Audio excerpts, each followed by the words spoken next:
Glenn Judd's in there. Mike Knapp's in there. Mimi Reacts. What's going on there, Mimi? David Clark's in there. Oh, Tony Gibbs is in there. Elaine Walls is in there. Man, they're all up in there. X15, what's happening? Good to hear you. Or see you in there. Let's see. David's in there. Thanks, David. He says he likes my background. Oh, yeah. See, I could do the same thing. I should probably put mine up there.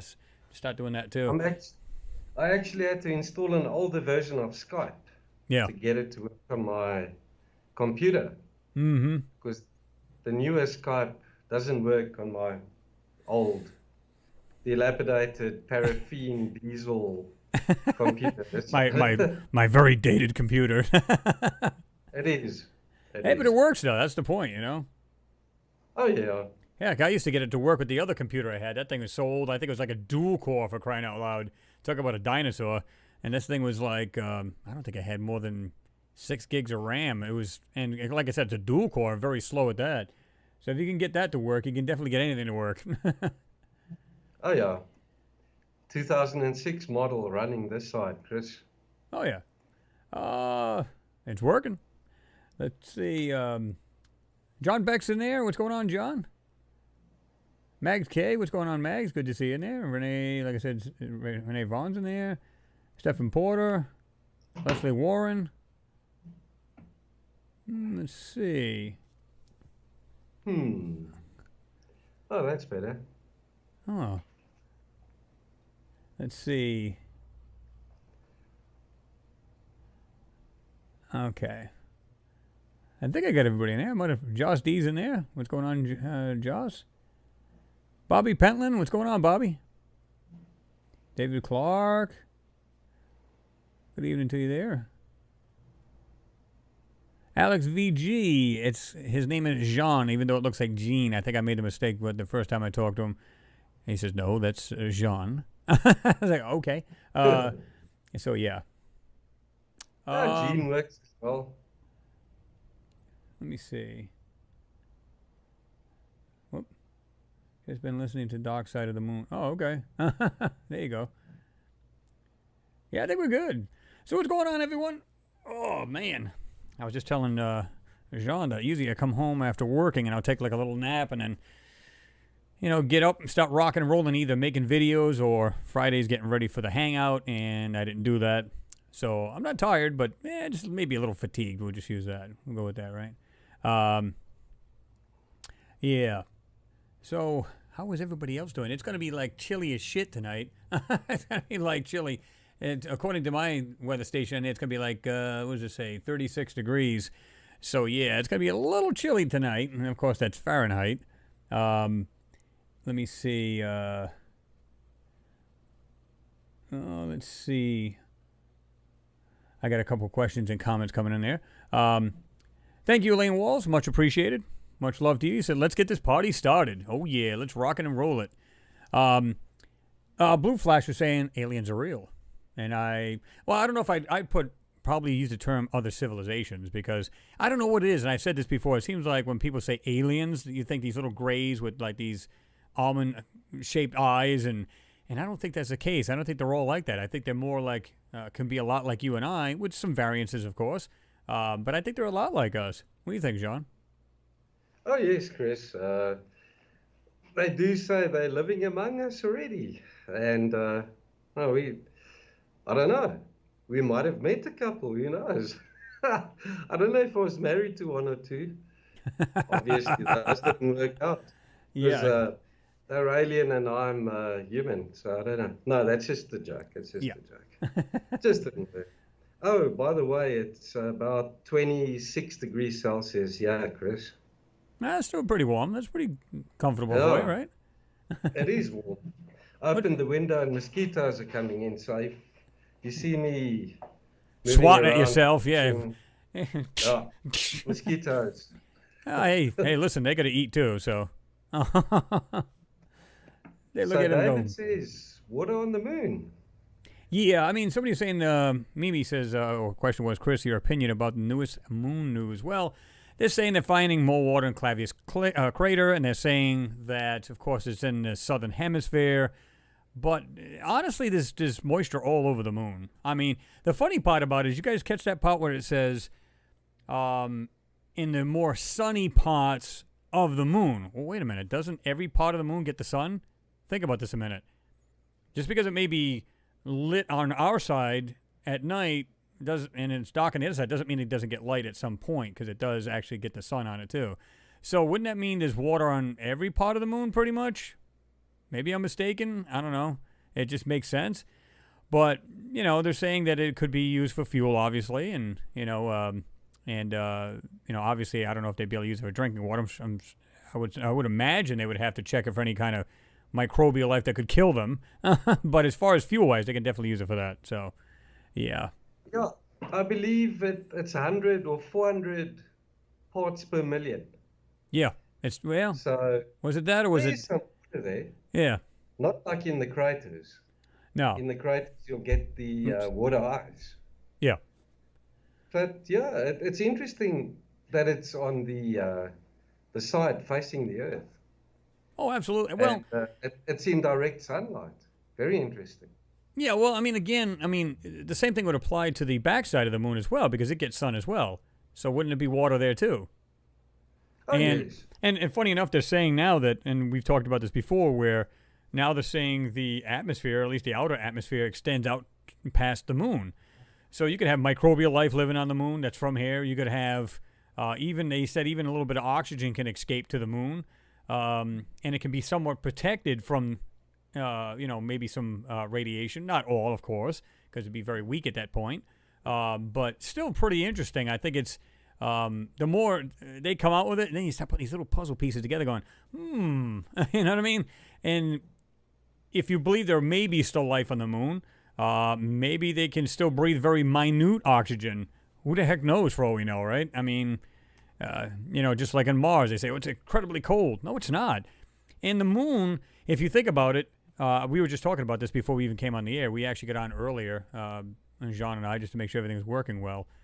And it was funny because we were talking about the moon. I said, well, it's got to get incredibly hot on the moon because there's nothing to filter out. There's no atmosphere per se. So it must get pretty hot when it warms that part of the moon. And, of course, the second it turns, it's going to get cold. There's nothing to hold it in. There's no kind of a blanket effect to hold the heat in. So it instantly turned cold. But what about during the days in direct sunlight? I mean, it has to get pretty darn warm on that moon. So, yeah, I mean,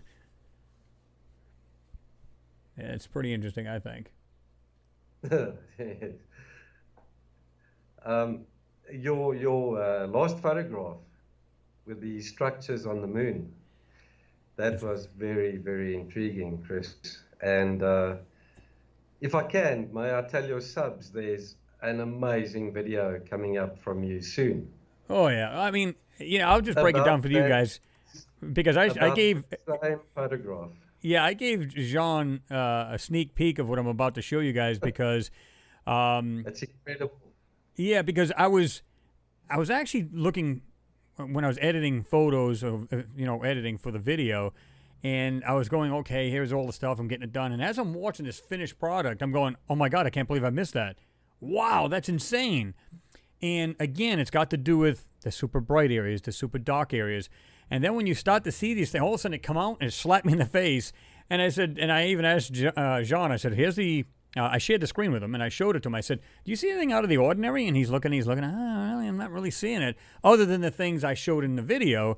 And he's looking, I said, what about this? I said, what about this dark area right here? He's like, I don't see it. I don't know what you're talking about. I said, I clicked on this thing. What is that? I said, exactly. Oh my God, this thing is insane. If you guys thought the last couple of videos, and I even said this in my last video, if you think the prior video had a lot of structures, wait until you see this one. Well, wait until you see this, because this is like a second part to the video, and it literally, you can't unsee it again. It's that insane. And how big would you say that thing is, Jean? Those things, I should say. I don't know. 800 meters tall by probably 400 meters wide. That's just the one, that long one. Yeah. I'm not going to give it away, but it's big. It's massive. I mean, it's, when you, like I said, when I showed the small structures on the left-hand side of that crater, now the crater is supposed to be 40 miles in width, or at least, definitely wide. And you go, okay, so you're just trying to eyeball the thing. You go, that's 40 miles. How big is the base of this other structures? Hell, they got to be 10 miles wide. They've got to be. But it's what is it, Sergeant Carl Wolf, who said these structures that are on the moon are insanely large. They're like megalithic structures. They're huge. And this kind of, it's consistent with what he's saying. And again, these photos are on the backside of the moon. Kyle Harvey, good to see you in there, man. I appreciate your support. Much love to you, man. You said freezing on the dark side, hot on the sun side. Well, yeah, I mean, depending on when it's turning, right? So, yeah. Well, not turning, but you get the idea. It's the backside will face the sun, so it'll definitely get warm. But, yeah, I mean, wait till you guys see this. This literally will blow your mind because it's probably clearer than anything there that I showed you guys. Oh, my God. When I seen it, I was just like, I'm just curious. What is this thing? After I enhanced it, I was like blown away myself. Chris, in my book, I'd say that's 1 out of 10 of the top anomalies I've seen. It's definitely up there. And it should feature in the news somewhere. Oh, yeah. And if you can get that, like you might be able to, that'll be cool. Yeah. People need to see it. Oh, yeah. I'll leave that over to you. When are you doing that video? Yeah, I probably should get that out as soon as I can. But yeah, this is something I'd love to see in these sites that like the UK and stuff like that where this kind of thing needs to come out because I've never seen anything like it until I looked at this, and it's probably the most. At first, it's the most abstract thing you can see. It's like really nothing there, and then all of a sudden when you enhance this thing, it's like so pronounced that you're like really blown away by it. You know what I mean? It did. Blew me away. Let's see what else the guys are chatting about. Yeah, there's a lot going on there, Chris. Oh, yeah.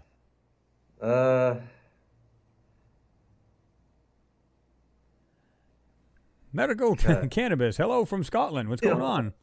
What's going on, MC?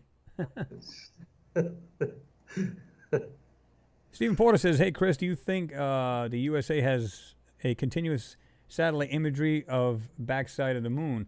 Well, they may not have continuous, but they do have the LROC still, orbiting and it's constantly mapping and everything else. So you can imagine if it does this, it already mapped the moon back in the day. Now, the last video I did showed you guys that was posted in 1970, but I believe these come from like 1966. Regardless, right? This goes way back. This is 66 to 70. Let's call it 70 for argument's sake. To me, that's just crazy because these are like, you can see that they're absolutely airbrushed, manipulated in some form back in the day, even as crude as it may have been. But when you see the things, like I said, they highly contrast and everything's real dark. So you kind of like trying to get this balance, and it's tough to do that. But when you do bring this stuff up, you've seen all them little structures and everything else, and I was telling Jean, I said, I want you to picture the size of the thing I'm going to do in the next video, the two things. It's kind of like any one of you guys being out with a camping tent. You got a sleeping bag with your tent and everything else, and compare it to the Eiffel Tower. That's how much larger they are to any of those structures we've seen. I showed you on there. Huge. Unreal. True. Chris, it would be great if you could find a really high-res or higher-res photograph that the LRO photographed of that specific site. Right. It would be really awesome to see if you can't extract more detail. Oh, yeah, that'd be cool to be able to do that. And what's nice about the LRO app is that you can select an area and then it will do an elevation profile for you. So you can actually see how tall that item is. Yeah. And that will give you an idea of its scale. Yeah. It's a really awesome tool that they've implemented for the LRO. I just wish they'd do that for the MRO. You know what would be interesting? How tall do you think that thing is? Because it's actually taller than it is wide. That thing is huge. A kilometer, 2? Oh God, yeah. I'm telling you, this thing. I'm not lying. I'll be surprised if it's not 15 miles high, which is really weird to say. But this thing is huge. If you were to take it and just lay it down into like the size of that 40-foot crater, Oh my God, that thing is huge. Maybe we can get together sometime over the weekend or during the week and see if we can't suss this thing out. See if we can find that photograph Yeah, I think we in need to. LRO, and then see if we can do an elevation profile on it. Oh yeah. Oh, Google Earth Mars does allow you to do elevation profiles of sections that you select. Right. But you're talking about kilometer resolution. You're not talking about meter resolution. Right. The LRO photographs, the newer ones, is a meter resolution. Right. On the profiles of the elevation. So yeah, I don't think it would work very well. And you'll be able to see from the graph. Yeah. The rectangular shape of those anomalies. I'm not going to say anything more than that. I mean, you kind of like want to let the cat out of the bag so bad because this thing, when I seen it, I said, I got to make a video like instantly, and I never did get to it. But this is one of those things, and even Claire Mead had said, she said, I'm in the UK, so I will make sure to share it. What was that site that a lot of people, you said it earlier, even Joe does? Express.co.uk, isn't it? Yeah, the Express page, yeah. And a lot of people put a lot of that stuff on there. But this stuff is like blowing you away kind of stuff. It's like better than anything they've ever had on there as far as I'm concerned. Because I've seen some really kind of touch and go kind of things that look okay. Maybe it's that. But when you see this, it's like it's right there in your face. And after you get back out of in other words, you take off the enhancement, it's like you can't unsee it. It's just there all the time now. At first you're like, man, what is that? And I'll tell you what got me going was that it was the shape of the thing that got me started because I was going, what the heck is that? And I said, I'm just curious. Let me go ahead and lighten that up because it just doesn't look right. And I lightened it up. I was like, wow. I said, holy shit, that's good. It's really dark in shadows and things. You oh, really God, yeah. Bring up the detail a bit. But it's undeniable. People will see for themselves. Yeah, there's just no way around it. What's going on there, Bush Corey? Good to see you in there. Leslie Warren, so what are we going to do? What are we going to look at first, Chris? I don't know. Let's see. You think they would know? Oh, Kyle says, man, it's 2021. It's got to be 2021. Yeah, you think they would know what's on the backside of the moon or not? Of course they do. Oh, yeah, of course. They've known this since they put the LRO up there. And keep in mind, guys, the LRO is what? It's only 75 feet, 75 miles rather, off the surface of the moon. So you know this thing's like, it's seeing some serious detail here. Serious detail. Mimi reacts. I've seen Stop that. Teasing us. I'm sorry, Mimi. I don't mean to do that. I'm sorry. But I'll tell you what, it'll be well worth the wait when you see it. Well worth the wait. I think you should try and get it out after the live stream. Don't get them fired up. But yeah, it'll definitely be worth it. What else are we looking at? Tony Gibb says, okay, the tease is working. But I mean, like, you know how like sometimes you pump things up, like, because you want people to watch the next video. That's not what I'm doing at all. I'm doing it because of the anomalies in it. It's almost like they're I don't know how to explain it. It's well worth it. Like you can say, man, I see a lot of things in there. It's a crazy photo, man. It's cool. But when you see these, it's like it makes them look kind of sick. I think you'd agree on that. It literally makes them look sick. I mean, it's cool. They're great. I love them. They're on the moon. We know there's a civilization or something. When you guys posted, you said something about, Chris, wouldn't it be really odd or weird if we found out that was actually us way back in the day? Woo! The plot thickens. We had said that, like Billy and I, when we were on, we were saying that we're in like the fifth cycle of our Earth, basically, and all of this catastrophic events happen along the way. Now, let's suppose in between each of these catastrophic events is thousands of years. Well, even if we were technologically advanced back in the day, thousands of years ago, that tech wouldn't be around. It'd be gone.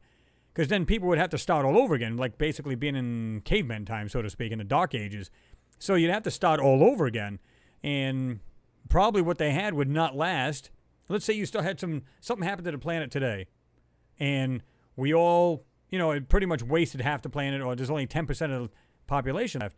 Well, that's all well and fine, but can you still run it? Is there electricity? Is this? Can you keep it going to the point where it doesn't break down and rots into the ground, and now you're talking thousands of years of this, so it's gone. So it has to start all over again, right? It makes sense. Mm. Mm. And we're not talking agenda at 2020 or 2030, you know. No. It's a hypothetical thing. Yeah, no, I think there was a major catastrophe in the solar system.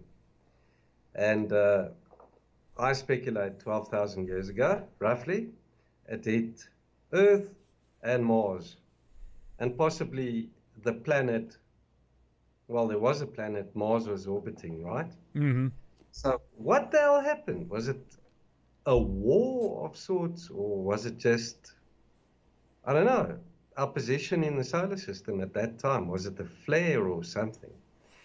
I don't know, but they left. Yeah. The builders, call them the builders, and whatever was left of humanity inherited the structures. Yeah.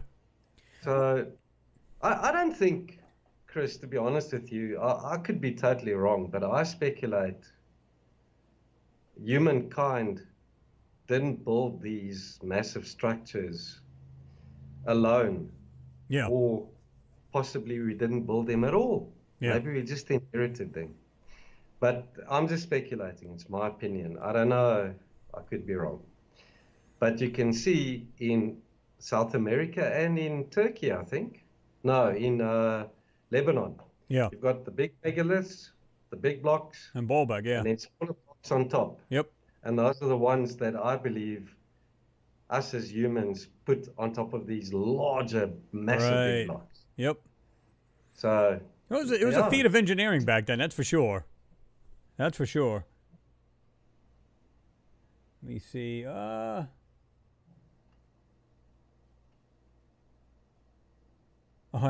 Noodles, you were replying to Kyle. He says 6,500 years ago was the Bronze Age, correct? So they say. Well, like I said, now they're finding out we're like 500,000 years old as far as intelligent man. We've been on here. I think it goes back further than that. I don't think we truly know. Like I said, I mean, it's like we're just learning our past. And of course, some of them already know the past, but we're just learning our past. Now that we're going out in space, we want to be spacefaring. And we're seeing things on our moon and on Mars and every other planet. Now they're talking about Titan. It's like a lot like Earth. It's got 3 times the atmosphere, I believe, of Earth. You guys can correct me if I'm wrong. And it's got lakes. It's got this, that, and the other. It's got it all. It's just like Earth, only, there is some variances, of course. There's some differences. But this is the reason why they want to send that Dragonfly drone to Titan, because they really want to check this thing out. It's going to take samples, of course. It's going to fly to different areas and take more samples. So I think it's going to be interesting. These coming years are going to be very, very interesting. Of course, they said, 2034 for the Dragonfly. That sucks. I wish it was a lot sooner than that. But regardless, there's some exciting things coming on the horizon, man. I think it's going to be really, really cool. And OSIRIS-REx successfully scooped some of the asteroid as well. So now, didn't they say it got too much of a sample? It said something about it collected too much, but it's already sealed up, it's closed up, it's ready for its trip back to Earth. Now, I wonder, what do you think they're going to do? They would have to bring this thing back. I'm sure there might be some slight fears that it could bring some kind of microbial something or other back that can maybe infect the Earth. I mean, what do you think about that? There's got to be some kind of protocol that they're using and putting in its place. Yes, just like the astronauts when they returned from the moon, they were placed in quarantine. Yep. For a couple of days. I think these samples will also be placed in strict quarantine, or it will be enclosed, So, I don't know. Let's see what they find in these materials. It will be really interesting. Well, I know they said that they found organics. They found organics on there, so necessarily it doesn't mean that. I think it was carbon and hydrogen, right? And I think there was a combination of that. So it'll be interesting to see what's going to happen once that thing does actually, bring back the sample and see what they're going to do with that. Okay, so what I wanted. Hang on, I just read something here about Mimi, can't wait for another virus. our ancient history and the Vedas, Okay. old books that talk of I'm talking about all Joss D, these. right? Very interesting, yeah. And John Ward, we for sure had civilization before our history that is proven. Thing read Vedas like Rig Veda. I'm not sure what that one is, but in other old books that tell of this. Well, yeah, the I thought Billy also spoke of them, eh? oh yeah, Yeah. yeah. I mean, the Mahabharata from India. You know, different Sanskrits, different writings from around the world, all talk of civilizations way back. And keep in mind, some of these things go way back. They're not just like several thousands of years ago. These things go way back. So which I find really interesting, and a lot of people don't realize it. But you got ancient history goes with what we got today, meaning our planets. Because a lot of these ancient people talk about wars on Mars, wars on the moon, wars here on Earth with great cities in the sky firing upon themselves with weapons brighter than the sun, and so on and so forth. And now I find it hard to believe, although I guess it's not impossible, that they had like sci-fi writers back in the day. But what would influence them? I mean, they could say, well, yeah, I mean, maybe there's men like us out there, and maybe they dreamt it up. I mean, I don't know.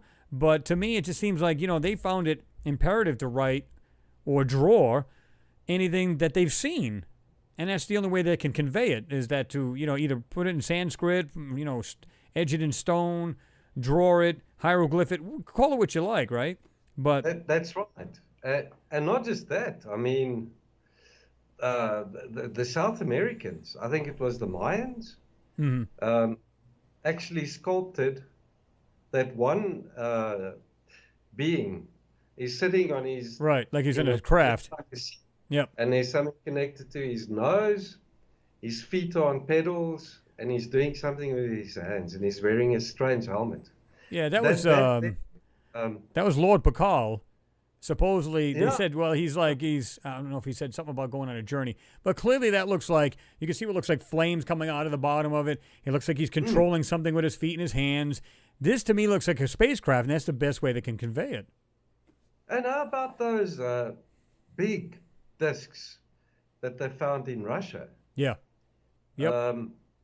Some of them are 5 meters in diameter, and they were way down. I mean, 20 meters down. Yep. How much is that? About 40 feet, 33 feet. Somewhere on there. Down. Yeah. At a building site, they found these things. Some of the discs are small. They're like this big. Yeah. And then the others are like 5 meters in diameter, and they're perfectly symmetrical. They look like craft. Yeah. Exactly. Not that they are sculpted pieces. What did they base that on? Why did they make those? Yeah, it's not like they had sci-fi TV. Like they can go, hey, wow, I just got my inspiration from that particular video or that movie or whatever, documentary, whatever. So clearly they've seen something that compelled them to do that. The smaller discs have got domes on them. Yeah. In their centers. And it's not like they were millstones or what do you call those things that you graining. It's not that. Yeah. It's not like dishes. These are dome saucer-shaped objects. I've seen those. Those are neat. And like you said, and they got some detail on them things, too. They look like they had windows on them, I think. The way they were designed. Some of them would look like they had these weird designs in them or something like that. Really weird. Elaine Millard, you said the fact that the man bags that many carried and got depicted all over the world, different ancient cultures, and watch like looking devices on wrist. Yeah, and you're right about it. They had that weird kind of carry bag, and it did look like they had a watch of some sort or some kind of something on their wrist. So absolutely. I hope I'm not going to get ridiculed now. I'm taking a smoke break. Uh-oh. Third Eye Open says there's one in Japan as well.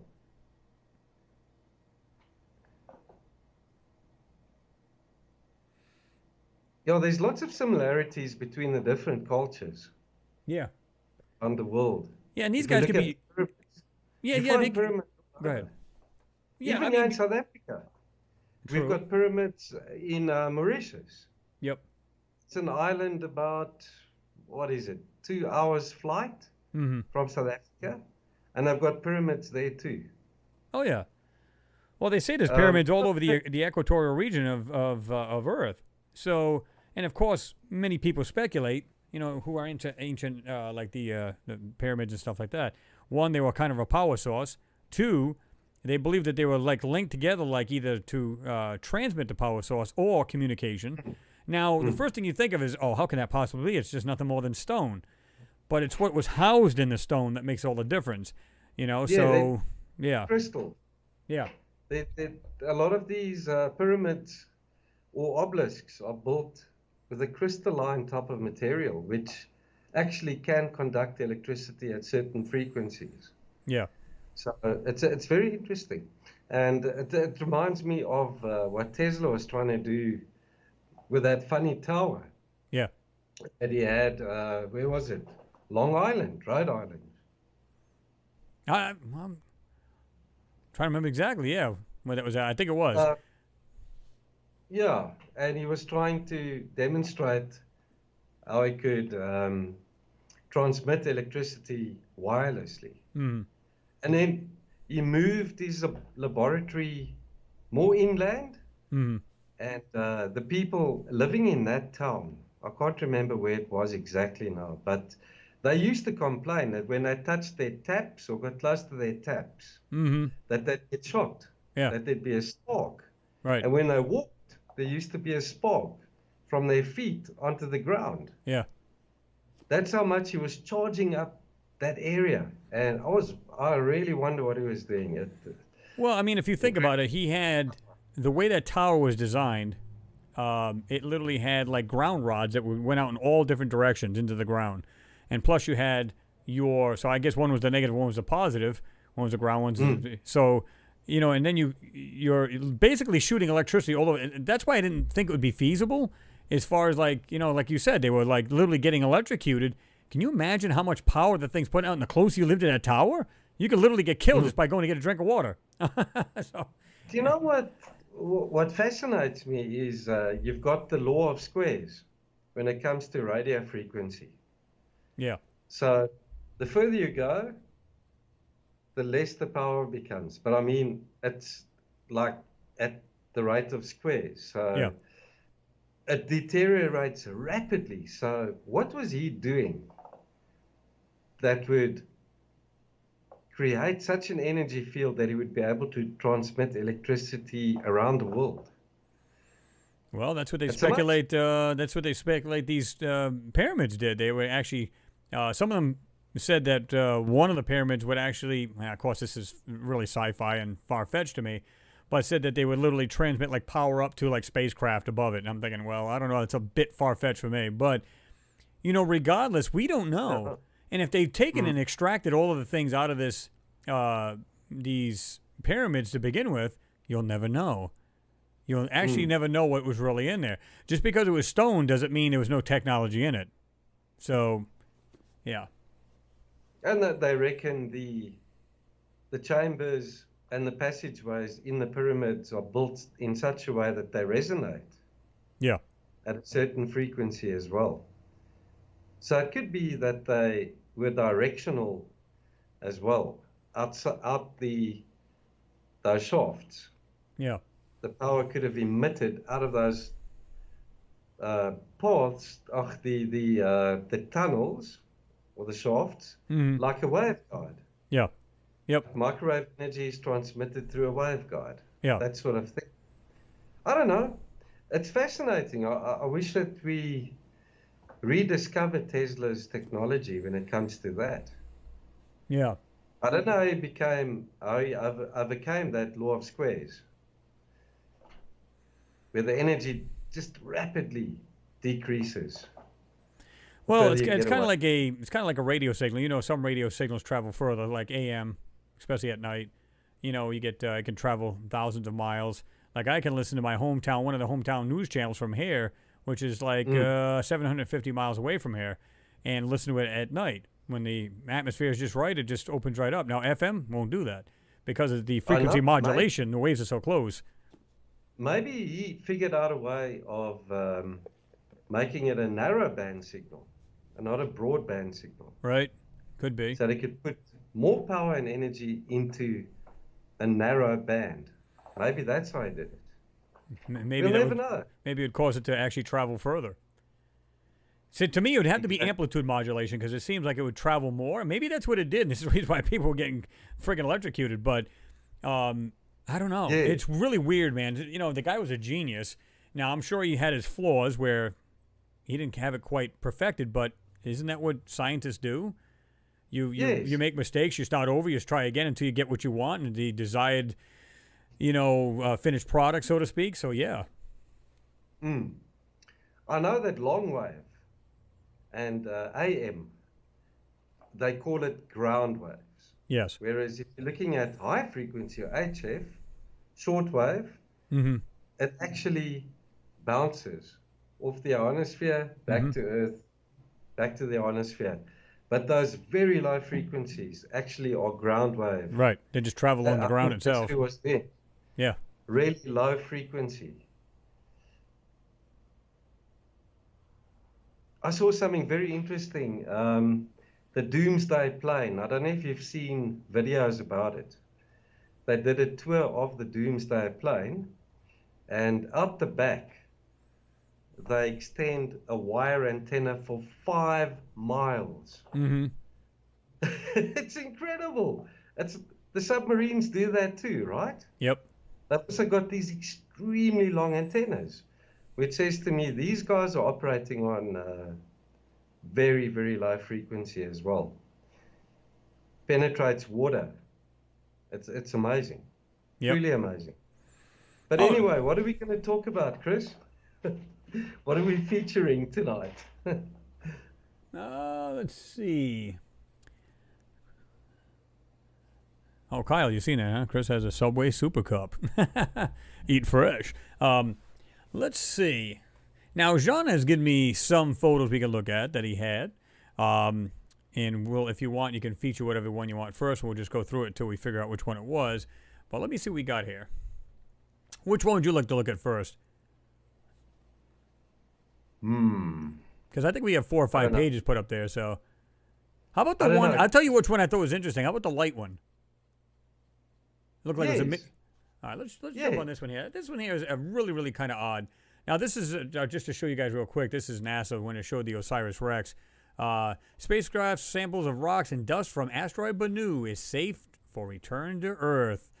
So yeah, worked around the clock to successfully stow the sample. So yeah, we can't wait to see that. Of course, we have to wait to see how long that takes to get here. Yeah, but let me see. Let me get my log out of there real quick. Noodles is also asking, why don't we examine the discs that I found? I'll drop an interesting link in the chat. I got to try it. All right. Here's this one right here. This is the one that, Jean, you brought up earlier, and you gave me the link to this. I find it really interesting. Now, this is on, this is just a picture here. You can see it here. It is basically a strip from a satellite strip. But check this thing out. What do you guys suppose this is? Now, to me, I don't care what anybody says. This is a light. You can clearly see how bright it is here and how it goes off in different directions. Like it's shooting, like almost like a giant headlight or a spotlight. That, to me, is crazy. Yeah, show them what was there before that. That's what intrigues me the most. Now, which one are you talking about? That has replaced a strange craft that was lying there. That strange square craft. Okay. Let me see something else. See, that's the link that I sent you to my blog. Okay. Well, I got it right here. Shows you what was there. Well, we have the triangular. Is that the one you're talking about? Okay. So we can go up the page here. And this is it right here. And you can look at it right here. It says, Steve Wingate, a NASA image specialist, discovered the craft. He tried to make his finding public. However, the image mysteriously disappeared from the website several times. And, of course, there's a link to it. And, guys, you guys know any links that we use here on the chat you'll get after it is posted. If it's too late, then it's the next day. But either way, you'll have them. NASA, in the meantime, seems to have replaced this particular image on its website as well. Anyway, looking at the original crash site, we see that the craft, i.e. UFO, which is approximately 190 meters or 600 feet wide, impacted the surface at a low angle, ending up half buried in the Martian surface, or soil rather. So, as we scroll down, this is basically a depiction of it, or a drawing of it, and it does look a lot like that, what we're seeing there. Okay? But what I find interesting is what this thing really is showing here. And you've got the image right here, and you've got the actual identification number to the image. He said currently on NASA's website, on the other hand, does not resemble the original image at all. What is seen as a very buried object emitting what appears to be a beam of very bright light onto the Martian surface. Now, to me, that looks like it is. It's like a giant beam. What do you guys think of that?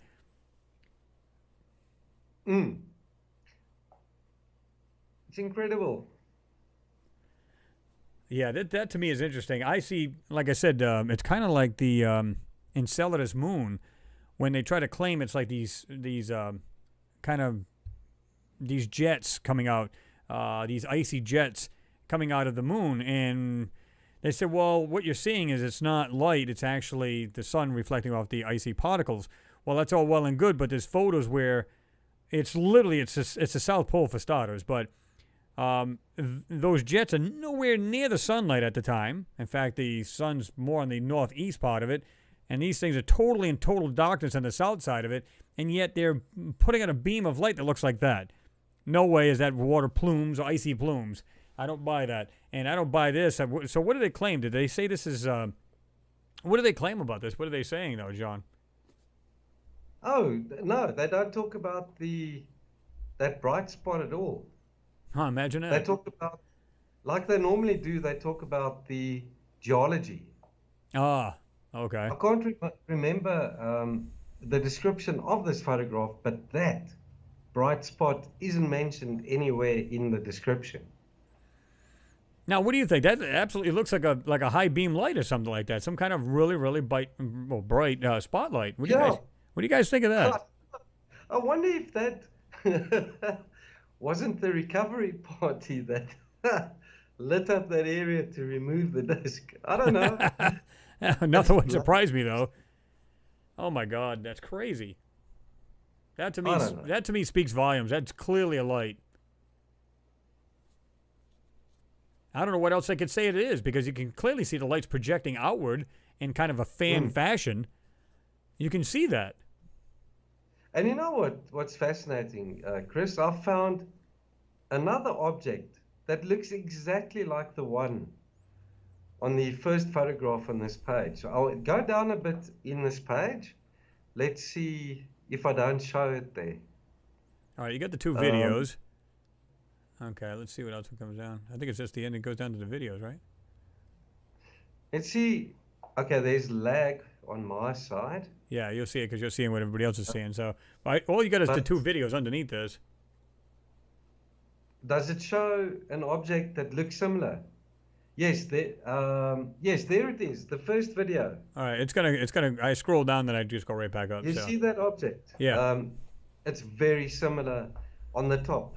Yeah. If you look at the patterns or the ridge lines on top of it. Yeah, I see that. And it's also got long, narrow, square parts with a raised area in the center. It looks a lot like that thing that crashed there as well. That's weird. And it's not close to, that site's not close to, the two sites are very far apart. The ones remind me of that. The one's in the northern hemisphere, if I can recall correctly. What is this other thing here? Somebody says, trying to remember where this thing was at. That was pretty interesting. They had what looked like some weird craft. I'm trying to remember if it was down here. Yeah, this picture right here. You'll get it in a little bit. But flipping through these tabs, trying to find the right one here. But they were talking about this one here, how it has NASA discovered experiment remains in surface crater.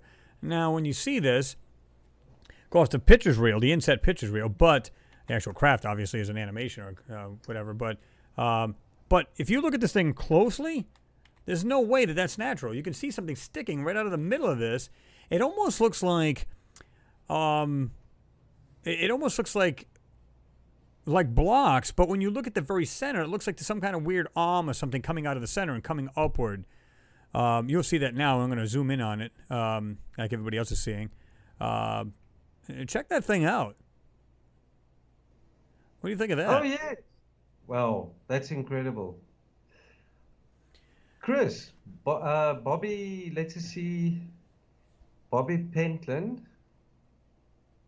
asks if it could be sunlight that's reflecting off an object. That thing there on Mars, it could be. Well, I don't know. It could be, but it looks like it's weird how they do this. You notice how it looks like an impact. Okay, now is it an impact meaning it slammed the surface, or is it something that they kind of docked it in to make it look like it crashed here, or did it land and just spread the soil, and then of course they put it super highlighted? Because here's the thing, this is what I don't get. Why is it that everything that's ever impacted always this bright flare out? You ever notice that? It's never a dull, like just, soil blasted away. It's always super bright around it. Why is that? I don't know, but have you noticed the photographs of the rovers? I think it was the Curiosity rover that went across this one site, and in its track, the soil that was disturbed had this white look to it. Maybe there's a layer of sulfur or something just under the surface. A very good possibility. I don't know. Maybe some type of limestone. Or what's white? I don't know. Yeah. Max K said, doesn't matter. It's definitely not natural formed for sure. That doesn't look natural. I see what looks like, I said, it looks like an arm sticking out of this thing. I'll go a little closer in here. I see something coming almost right out of the center of that thing, and it's something right in front of it right here. It looks like some kind of, like, something straight coming out of it with like a ball at the tip of it. So something coming out of the middle and something right at the very end of it, on the bottom of it. You can see what looks like some kind of straight piece with a knob or some kind of weird ball at the end of it. That, to me, is interesting. That's crazy. Chris, can you magnify it? Yeah, I should have zoomed in a little bit, but let's see. Let me go a little bit more here. Whoops. My bad. All right, that should be a little bit better. We don't want to go too bad because it'll definitely distort it. But I see something sticking out of this thing on the very bottom part of it and something coming right out of the center of it.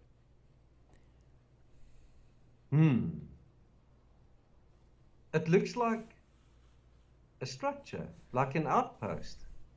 Yeah, it's weird the way that thing is. That should be a little bit better right there. To me, that's just weird looking. And you can see, like I said, one thing, it's kind of a gray, and it's coming out through the center. And then you get the thing in the bottom, just to the left of that super largest white area. Just to the left, it looks like something straight sticking out with like a ball at the top. What the hell could that be? It's got a hole in the middle. Yeah. Is that a... Do you think that dark spot could be a hole? Maybe it's venting something onto the surface. I don't know. Noodles, you said lander. It could be, although it does have that weird look to it, but... Yes. Look at the way the pattern spread out. Well, that's why I said, is it something that landed there? But what I find amusing, like I said, I don't understand why they feel the need to highlight and put this white, whatever the hell they're putting around it. Since when? I understand what you guys are saying. You might have that sulfur or different soil underneath, and it kind of makes sense. But that highly reflective? Wow, I don't know. I can see it being whiter. I get that. That makes sense to me. But, man, it's like they went over and just went like this white paint over some crap. It just looks too bright. Like they're trying to hide details. Like something might have, like parts of it might have fallen off, and they don't want you to see it, so they put these things around it. I don't know. I wonder if it isn't ice underneath a thin layer of, I don't know, sand, dust. Yeah, somebody's saying, Smart Steve 68 said, rotate it to the left. I can't, unfortunately. This is a regular page and not like in Photoshop, because I would do that, right? Mars Time says a weather station. Could be. And you can see right here, it's an object was spotted inside the crater of the moon. So this is the moon itself. And Let me see what else they got. And the way they explain this thing, as the craft scans an ancient volcano plain known as the Sea of Islands, it spots an unusual 130-foot wide crater below it. And, of course, this is in the crater. So, I don't know. And, of course, they took it with Sophia, when you can see it right here, Stratospheric Observatory for Infrared Astronomy. And so they go as high as they can so they can get away from the atmospheric distortions and any kind of pollution and stuff like that to try to get the clearest photos. So, yeah. And you guys will get the page here as well. But to me, that just doesn't look... It looks like they're trying to hide something. Now, maybe they're not. Maybe it is just the soil, but I don't understand how it could be that darn bright. Don't know. We need boots on the ground. We need to go there, Chris. Yeah, no doubt. Yeah. All right, we're gonna start taking donations so we can get our own craft. I know what you're saying, Smart Steve. You said, okay, turn your heads to the right. Because if you kind of turn it, you look at it, it almost looks like, I don't know if I want to use the term, it's like shaped like a large ship like you would see here on Earth, like in the water. But it's kind of like got this weird, I don't know. Look at the bright spot, the biggest one, bottom right of this, and it looks like it has some kind of shapes inside it, like at the very edge towards the center of that, whatever this thing is. It looks like it's some shapes there, but they highlighted it so damn much that you can't make out what it is. Hovercraft. I don't know. Master King K says they hiding 98% of the truth. I don't know about 98%, but they're definitely hiding a whole bunch of it. Let's just put it that way, right? Yeah, can you imagine, Chris, if the anomalies we find, right? If a scientist comes forward and says, that one anomaly you found there is unnatural. Yeah. Just one of everything that we've shown them. Can you imagine what impact it will have on us as humanity and our history? Well, again, imagine them seeing this. You're a scientist, and you happen to be looking through a telescope and see some of these things on the moon. What's your first reaction?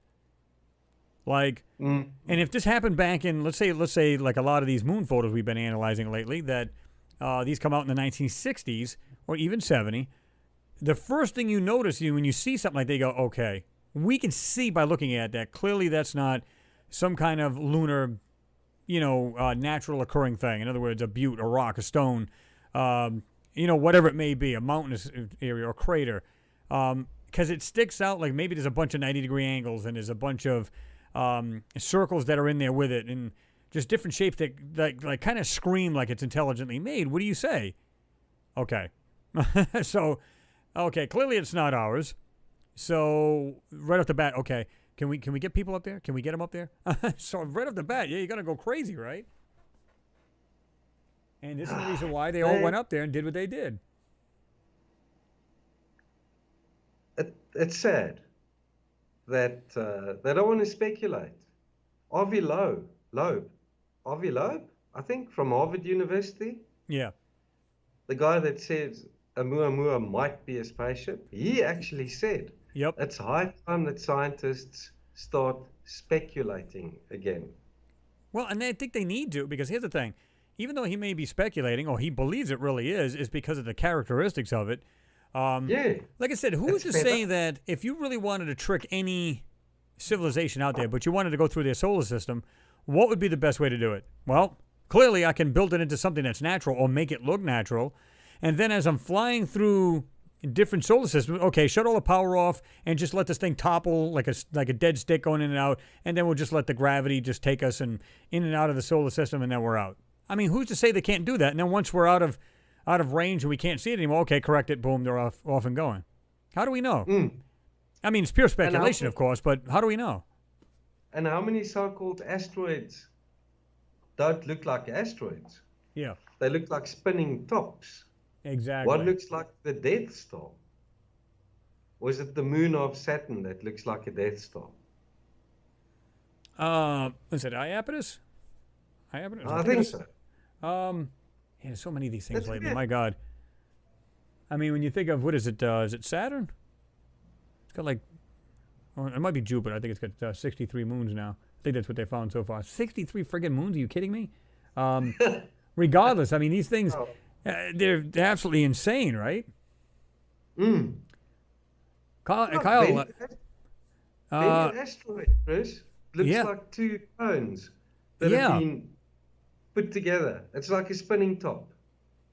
Yeah, It's something round. those two straight things sticking out of the thing tells me that's not natural. Now, Kyle, thank you for your support. As always, you said could be a down satellite, and I totally agree. It could very well be one. It's just weird to see it because you would think that this thing would be scattered in pieces, right? I mean, unless it came to a kind of, when I say crash, it came down to a soft crash, if you will, if that makes sense. Instead of it slamming into it at like 17,000 miles an hour, because it basically would be obliterated. So I don't know. I see things there. It looks like, how do we even know this thing's, this might have been there all this time and they just put these marks over there to make it look like it was something that landed there or crashed there. Maybe it is an actual structure and they just put this stuff around it to make it look like, oh, yeah, that was a crash there, right there. So how do we know? Mimi says it could be a drilling platform. That could very well be. Yeah, with that long round piece in the center. Yep. Maybe that's the drill. It could very well be. Interesting. Limey Watcher, what's going on? Good to see you. And he said, large equipment / buildings, et cetera, dropped on the surface. Could very well be. Again, it's all speculation. We don't know, right? But to me, that doesn't really look natural. Half of my brain saying yes. I see what looks like it could be like giant stones on top of it, on top of a bigger stone. But then the other part of me is going, okay, but what's that sticking out of the center and what's that sticking out of the just slightly to the left of that largest, brightest area? It looks like something straight, like I said, with a ball sticking out of it. So one part of me is saying that could very well be natural. It's something that slammed into the lunar surface. And the other part's going, what the heck are those things sticking out of it? So, yeah, I mean, you got to analyze it, you got to do it right. You can't just say automatic spacecraft. You can't do that. But you can say, listen, I'm going to analyze this thing in both ways and try to be, methodical about it and say, these two pieces sticking out do not look natural, but yet maybe the rest of it does. So what is it? I don't know. I don't know. It definitely looks like a sort of a pipe sticking out of that hole. Well, and like somebody else asked, they said, well, how large is this thing? Now, let me see. I'm sure they do actually say that. So let me just back out here a little bit and see what it says here. Chris, excuse me for a half a second. Just want to get some water quickly. Oh, that's fine. Go ahead. It's really warm here. I'll be back in a sec. Okay, so Apollo Luna scientist Peter, I don't know why they call it Peter Schultz, detailed why scientists were baffled when they first investigated the snap. He said, I've studied a lot of craters on the moon. This is different. This is not like your regular crater. It looks like there's an object inside. So a planetary scientist, Matt Genge, I guess it is, added, it looks like something has smashed into the moon. It's really odd. Now, I find it hard to believe they're just acting like, oh, we just don't know what this thing is. Because it can take unprecedented photos. We're talking about the LROC here, guys. We're not talking about some 2-bit, camera that was back in 1970s, those, kind of 35 millimeter throwaways. This is like ungodly resolution they can get out of this thing, right? Here it is right here, I guess. In the very center here. At least that's the way I guess they're trying to make it look right there in the center. Not sure. But a 58-foot wide object appeared in the inside of the crater. So there you go. There's your answer. 58 feet wide. Imagine that. A machine, a structure. Mimi says it could be metal or ice. Absolutely.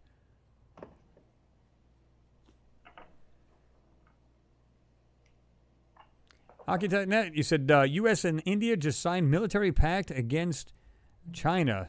Things are afoot, Watson. Oh, yeah. Like I said, I'm just waiting for one of these countries to get really disgruntled and start ratting each other out. I'm sure you guys are doing the same thing. Yes! It's like, that'd be awesome. This maybe the truth would actually come out. I'd love to see that. But God knows what, right?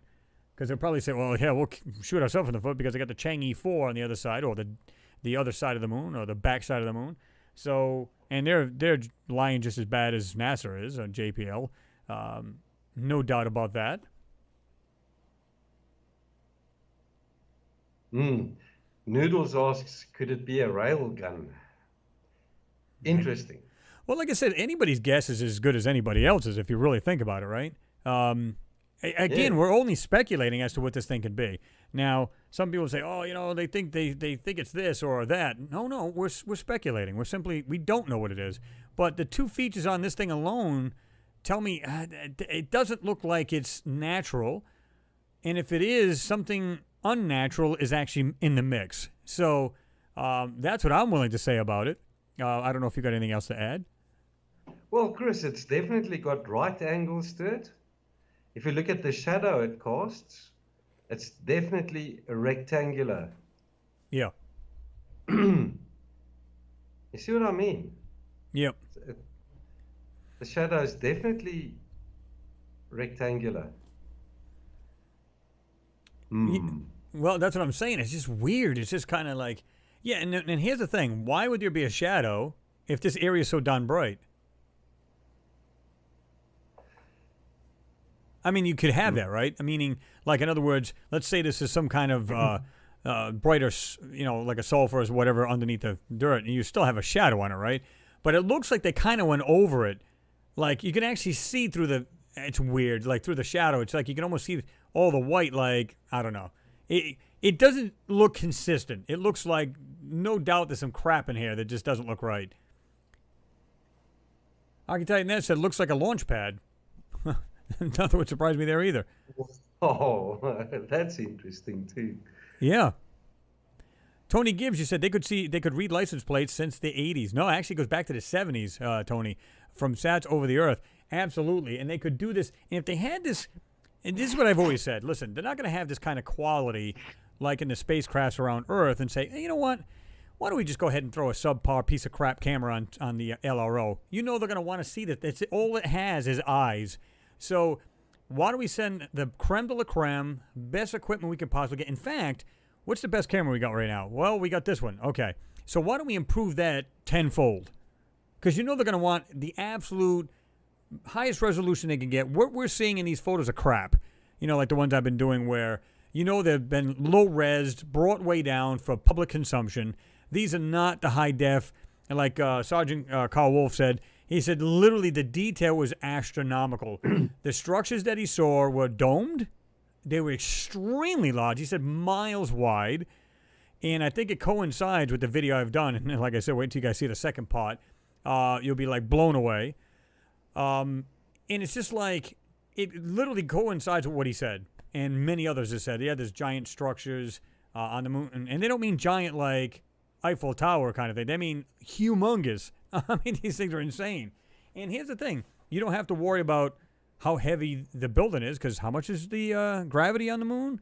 And then there's no windstorms on the moon. You don't have to worry about anything toppling over. So once it's set, it's set. There's just so many variances. They can get away with extremely large structures on the moon. Think about it. We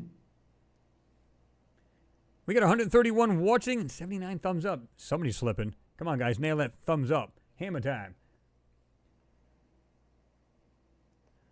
Smart Steve 68 says, miles high, the shard. Yes. That alone in that photo, I think that was a Soviet Union photo. I think it was Soviet Union. And you can see that shard way on the very, I think it was the Terminator of the moon, wasn't it? If I remember that photo correctly, if it's the same one. Let me see. Yeah, Tony P., you're right. You said, and that was the mid-'60s. Yeah, these guys are going way back, man. They had this resolution. So when they're coming out with this resolution on Mars and the moon they're showing us, it's absolute crap. Like I said, they might have a camera that says, okay, take it in this, just downgrade it. Like, in other words, you could take your own digital camera and go from, let's say it's a 20 megapixel. You can just go down to 2. Okay, take a couple of shots of that.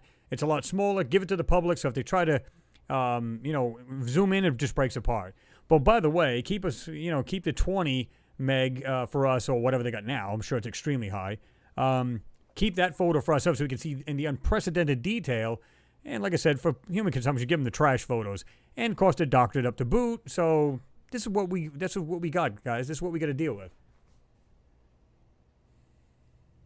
No, and we're doing a pretty good job, I think. Oh, yeah. Highlight these things. Wang Chunkwin, I guess it is. China and Russia are military allies, and if these countries want World War III, they will be foolish to fight them. They are foolish to fight them. Yeah, I mean, I've always heard that too. A lot of people will say that, if we ever went to war with these other countries, keep in mind we're only seeing the hardware that the military has. What about the stuff we don't see? I mean, when you see these, basically, what is it? I'm trying to remember what the heck they called it. It's basically like a heat ray, right? Where it looks like a giant flat satellite dish, and you could be 100 meters away, at least, if not a lot further. And I remember seeing, I think we talked about this before in this Hangout, where they had this, it's on a Humvee, and these guys are like 100 meters away, there's three of them standing there. All they do is just hit this thing for a microsecond, just boop, and they all keeled over like, oh! Because it literally heats up every molecule, water molecule in your body. Of course, they say it won't do any damage to you, which I find it hard to believe. Can you imagine keeping that thing on you for 10 seconds? You literally burn up like you're in a microwave. So, and it's like, I forget how many kilowatts this thing pumps out. So, and that's just what we see in the hardware we have. What about the stuff you don't see, the public doesn't get to see? I don't really think any country wants to mess with the United States. Now, does other countries have other high tech as well? Absolutely. I guess it depends who's got the biggest toys. Is going to be the reigning king. To me, I could care less. It's not about pecking order, to be honest with you. It's about, let's get along as a human race. That would be a good start, right? But yeah, just crazy stuff.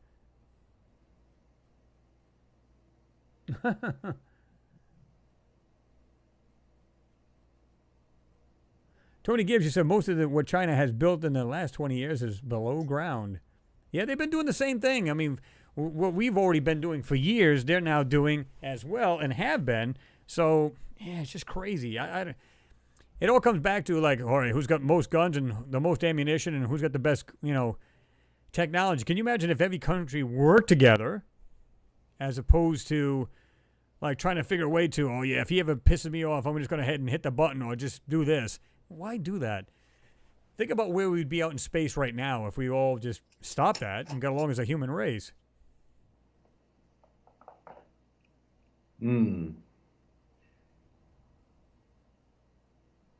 All right, so we got this photo here. This one here is it's a Hart high school teacher on NASA flight that verified water on the moon. And they were on, I'm trying to remember if it was on that, a Hart High science teacher was on the NASA flight, which was part of the team that verified the first time water on the sunlit surface of the moon. Again, isn't it, hold on. Throat's dry. Hate it when that happens. But isn't the moon lit in some way all the time, different parts, kind of like we are? I think so. Let's say you said. Go ahead. It rotates on its axis every 28 days. What is it? I think it's once every 28 days. That's why it always faces us. Right. I think so. I forget what it is now, to be truthful. Okay, we already got that. This discovery indicates that water may be distributed across the lunar surface and not limited to cold, shadowed places, according to NASA. Now, even back in the day, the astronauts came back with, like, mud on their suits. And I'm talking about, like, on their shoulders and everything else. Wait a minute. That would indicate there's water or mist or something in the air or something in the soil itself. So this is nothing new. Sophia, which is that plane, has detected water molecules, H2O, in the Clavius crater, one of the largest craters visible from Earth, located in the moon's southern hemisphere. And, of course, that's where they're going, so it makes sense.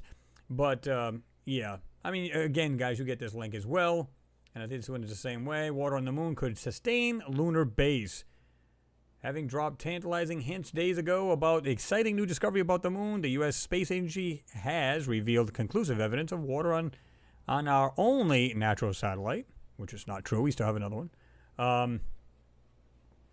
But it goes on to talk about that as well. How did scientists find this lunar water? And, of course, it goes on to talk about, there's airborne infrared telescope known as Sophia. And of course, it goes on and on and on. NASA scientists discovered weird molecule in Titan's atmosphere. Imagine that. Science just keeps on giving. Didn't they discover weird particles in Venus's atmosphere as well? Well, yeah, it's microbial. Mm. And they always speculated that, I forget how many miles, I think it's like 35 miles up from Venus's surface, that it's a lot like Earth. The atmospheric conditions are a lot like Earth, so favorable to life. And funny enough, voila, check that out. So, we got microbial life out in the atmosphere of Venus. Imagine that. Let's see. NASA scientists identified a molecule in Titan's atmosphere that has never been detected in any other atmosphere. In fact, many chemists have probably barely heard of it now. Heard of it or know how to pronounce it. Cyclopropene, whatever. C3H2. Scientists say that the simple carbon-based molecule may be a precursor to more complex compounds that could form or feed possible life on Titan. You notice how that's hinting a little bit of life here and there? Imagine that. I almost guarantee you there's life on every moon, some form or another. I don't care if it's microbial. I don't care. And again, okay, what does that feed off of? Does anything feed on that? So on and so forth. Is there like a life cycle, some kind of, cycle going on there? Maybe not. Maybe it just ends right there, right?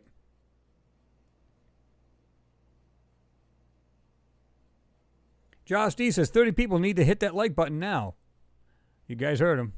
Nail it. Bam. What do you think about this? I mean, we've been seeing, like this picture here on the right-hand side, Jean. Right here is the actual image of Titan. Now, I've done a video of this many years ago, and again, it's always this, why is this suddenly looks like Mars? I mean... Exactly. I was just going to say, it's got the red filter on it. Yeah, imagine that. Again, they do this so they don't have any individuality as far as colors. They can blur it up so you don't see any detail. I can promise you there's a lot more on this photo because like right here, just this area alone, in here you can see where it's been fudged out, literally been fudged out. I'm going to go ahead and show you that. I'm going to zoom into it. Can you download that photograph and open it in Photoshop? I could. But wait a minute, let me see. Let me see if this is the same one I've seen before. You can download a larger photo and then zoom in on it. We can see what might be there. But you can see it actually purposely blurred. Now, why the heck would they blur anything in a photo? It simply makes no sense to me. I'll get a little bit more zoomed in. You guys can see that.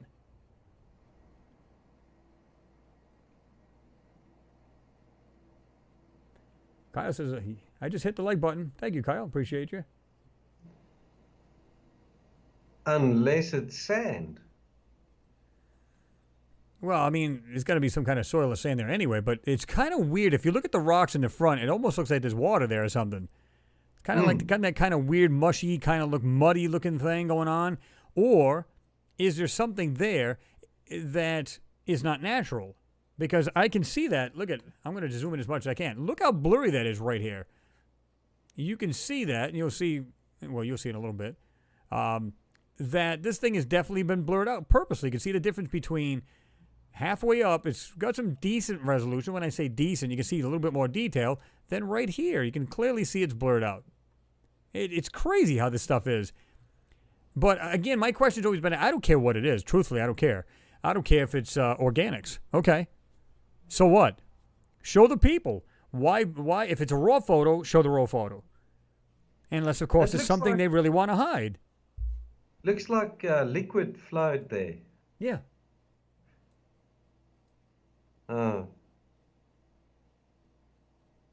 Interesting. Andrew Haberman, what's going on? You said, I wonder how many orange filters they put onto that photo. Well, see, that's the thing. And, right off the bat, if I showed you guys this photo, you go, Mars. And clearly it's not. This is what's crazy when they do this. And again, there's no reason I can see that you should blur the photo. None. Chris, you want to play that audio clip that I sent you just now? About the blue sky. Let me see. Let's do that. Let's jump over to here. I didn't want to do the video clip just in case you get a strike. Well, yeah, But I think absolutely, yeah.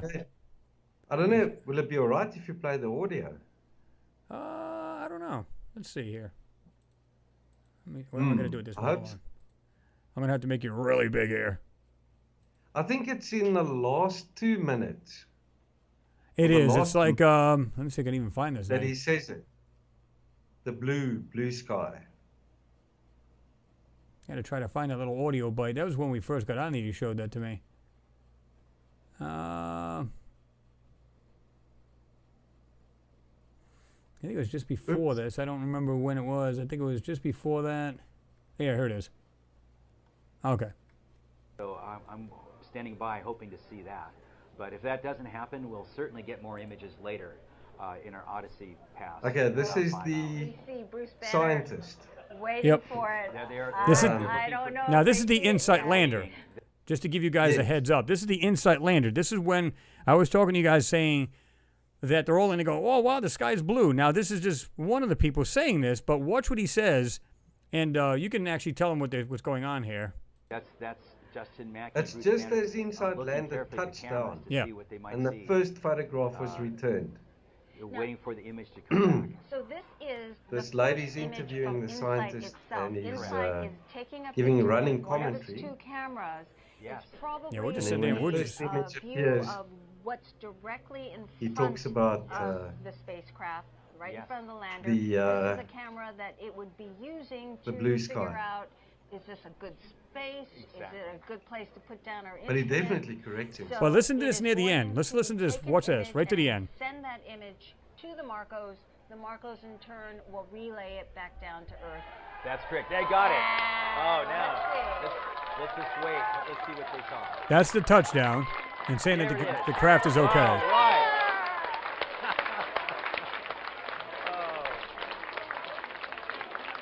Look at the great place. That's a good thing. That's not far from where we'll be able to deploy the instruments. So it's great. I don't see a lot of. Let's explain that image. Now, this image has a dust cover on top of it. EDLCom, we have lost the signal for Marco. You can see potentially a lot of. Radio science a lot of debris reports that might be on the camera. LOS for UHF. So we don't know what I'm looking Thank at. you, everybody on EDLCom. All right. Yeah. Yay, Marco.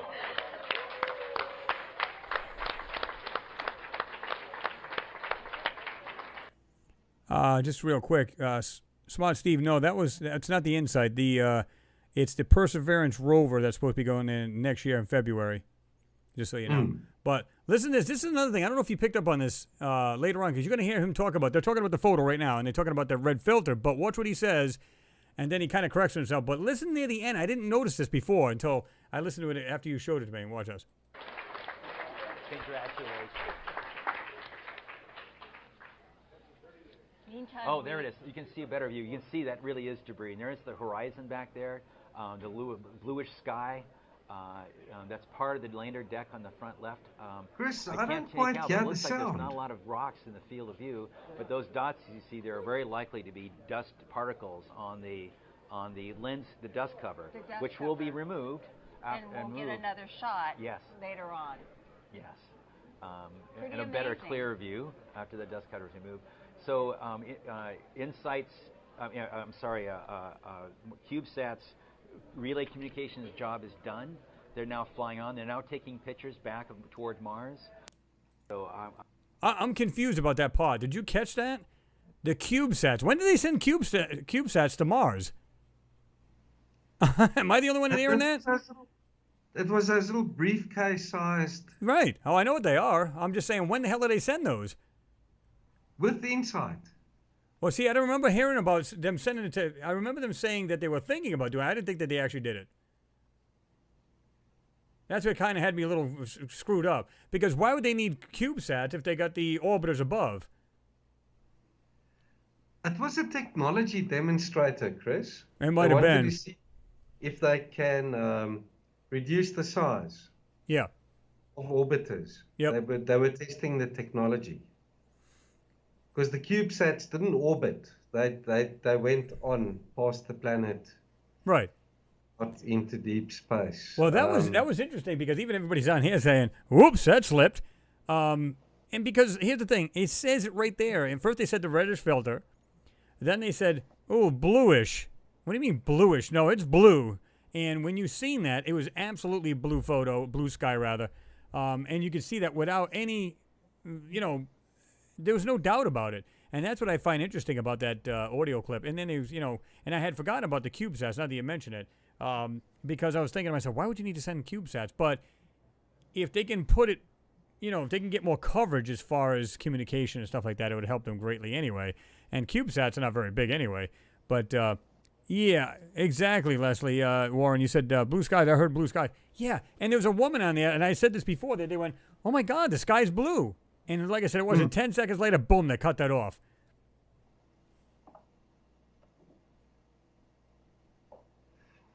Let me see.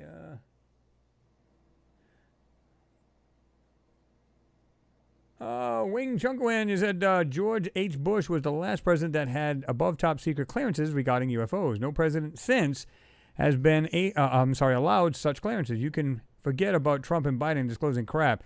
Yeah, I mean, I don't see it happening. The only reason why I can see it happening is because it's the Pentagon that released it, not him.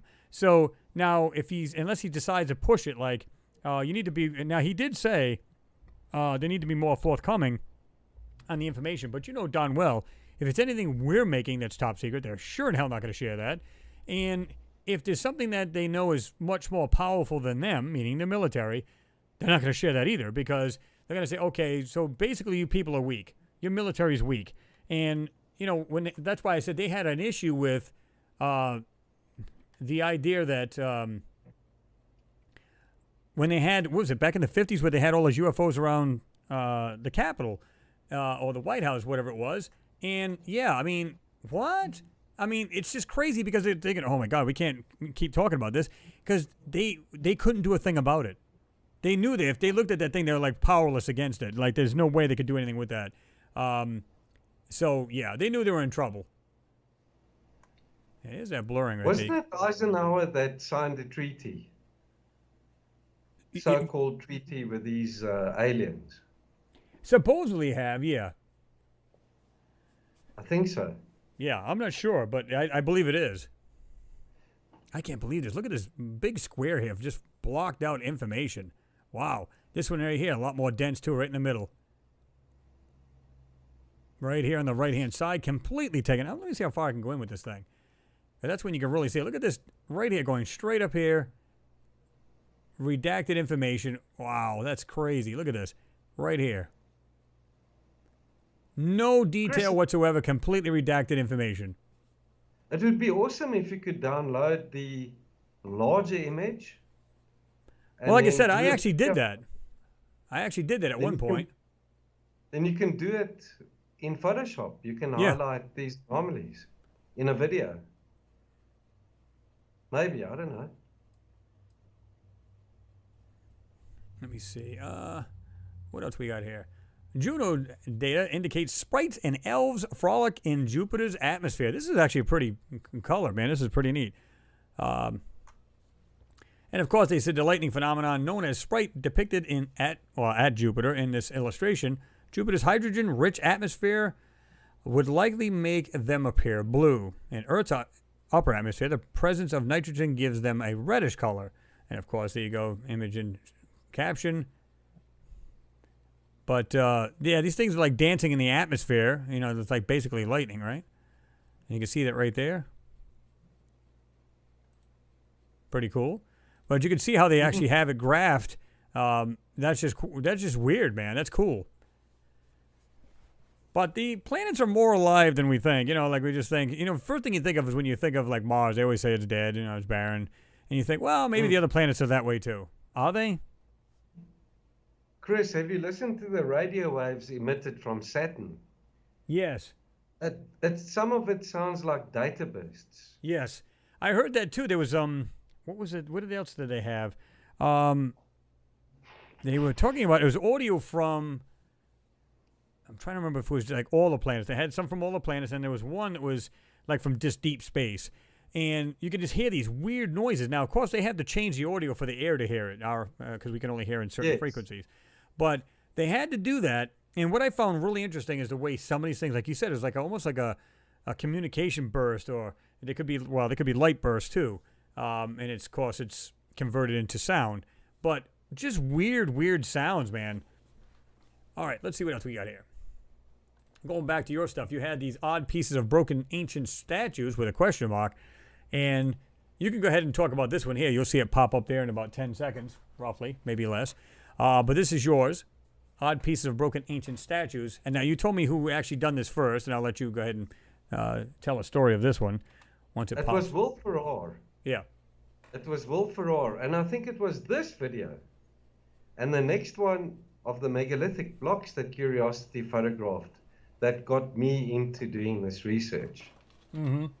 Because these look like sculpted pieces with slots cut into them. One looks like a sculpted fish head with the two jaws and the eye, the top part of the image there. That looks like a fish head with an eye on near it. the end. Oh, no, yeah, it's almost near the end top thing. And then these strange pieces that look like broken pottery, clay pottery. The one on the left. And then the part on the right looks like something with flanges on it, like a triangular part in the middle, and these two flanges sticking off on the sides. Yep. Awesome.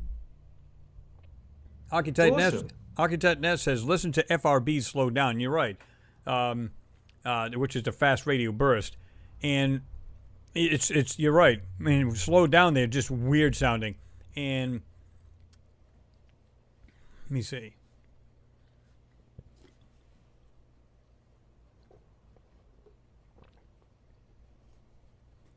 I thought I had that, but I don't think I do. I'm trying to remember if I had it. Well, it doesn't really matter at this point. But, you know, I've always said it's kind of like this galactic newspaper being shared around, the universe, like this short, because it's only like millisecond in flashes, right? But we don't know if this stuff isn't being broadcasted through light, like ungodly amounts of data, sent through light. We don't know. And I can almost guarantee SETI does. And, places like that, because they're saying, what are they? And I forget the guy's name because I always forget his name. But what I find interesting is he's like, well, it can't be anything alien because you see it like it's, 400,000 light years away, and this one's only like 30,000. What does that mean?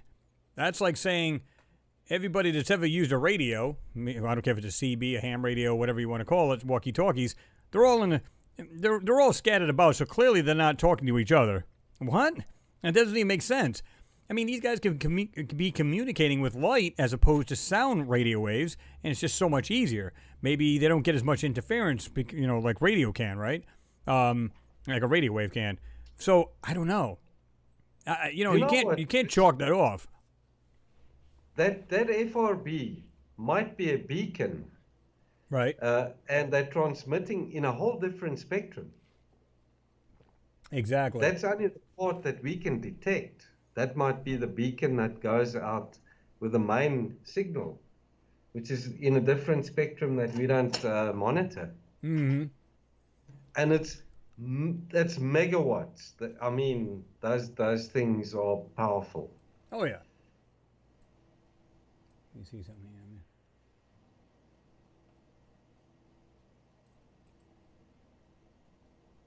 here. Copy that. Okay. Yeah, I mean, to me, I don't know. I've always speculated that everybody thinks that they're going to communicate like us. Well, we're already transmitting in laser, like in light beams. We've already done this. Now they claim, well, we're just getting into the kind of infancy stage of that. Oh, bull. Like I said, the military is far beyond that. We communicate already through fiber optics, so why is that hard to believe? So laser can't be all that much different as far as like information within a light beam. So if they just went a quick flash, that could be tons upon tons of information or data through that flash of light. And if as long as you got a receiver for it, it just comes in, okay, today's news, doesn't think nothing of it, right?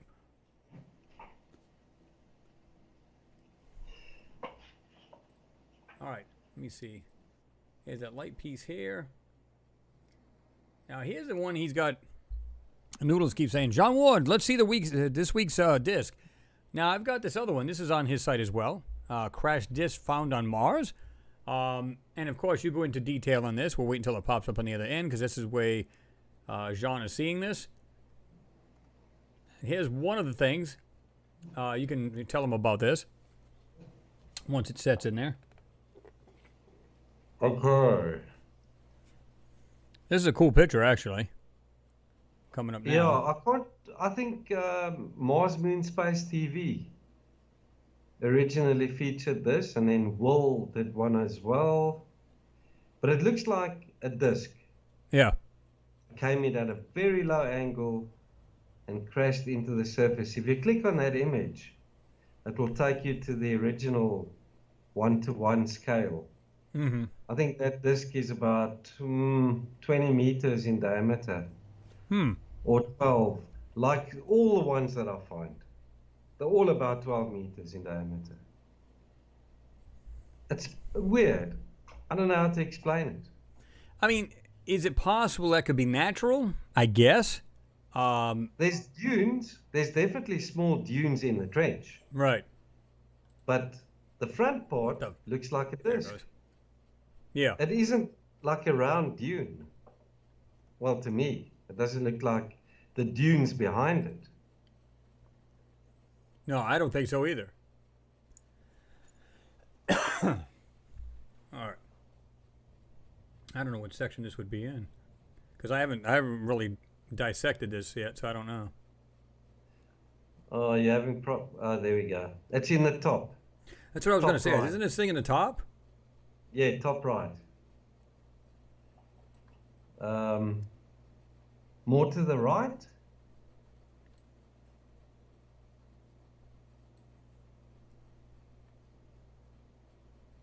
Chris, as far as I can remember, it's close to the top right.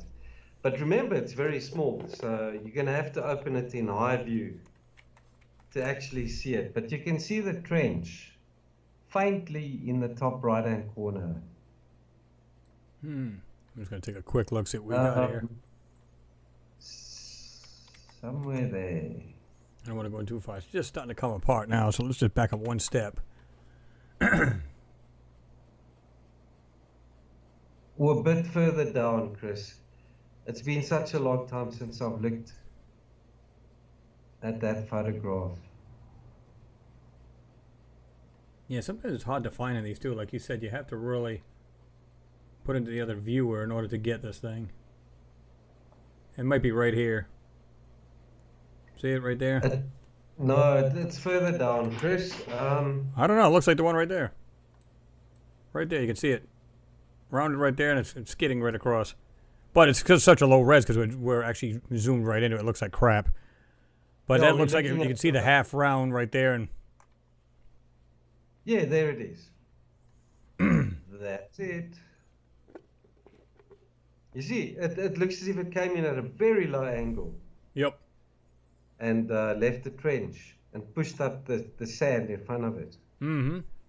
Look at that uniform width of that trench as well. Whoops. That just says to me something crashed there. Oh, yeah. That's what it looks like to me, too. And then maybe the sand dunes just, filled in after. How do we know, right? Oh, yes.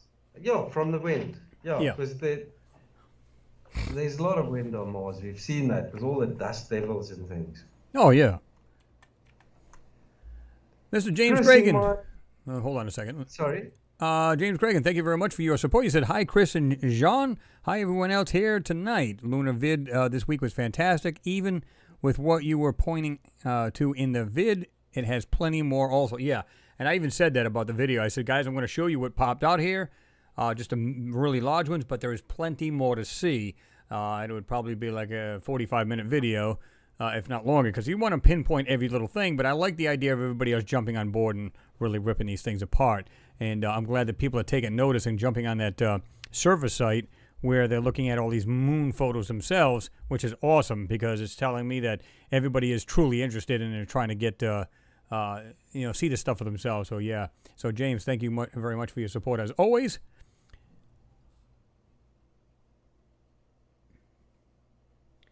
Noodle said, weird square dune patch alert. Uh-huh. Oh, I'm telling you, this is just some bizarre things on there. Let me jump back out of that. But to me, that's interesting right there alone. You see what else we got on here? He's got some links, of course. There's another one here. Disk crash impact site and Martian. That is pretty interesting, that one right there. That is cool. That is a good... I don't know if I've seen this one. How long ago was this one here? This video. Oh, I did that thing ages ago. Okay, that's probably... about 2.5 years ago. Huh. Yeah.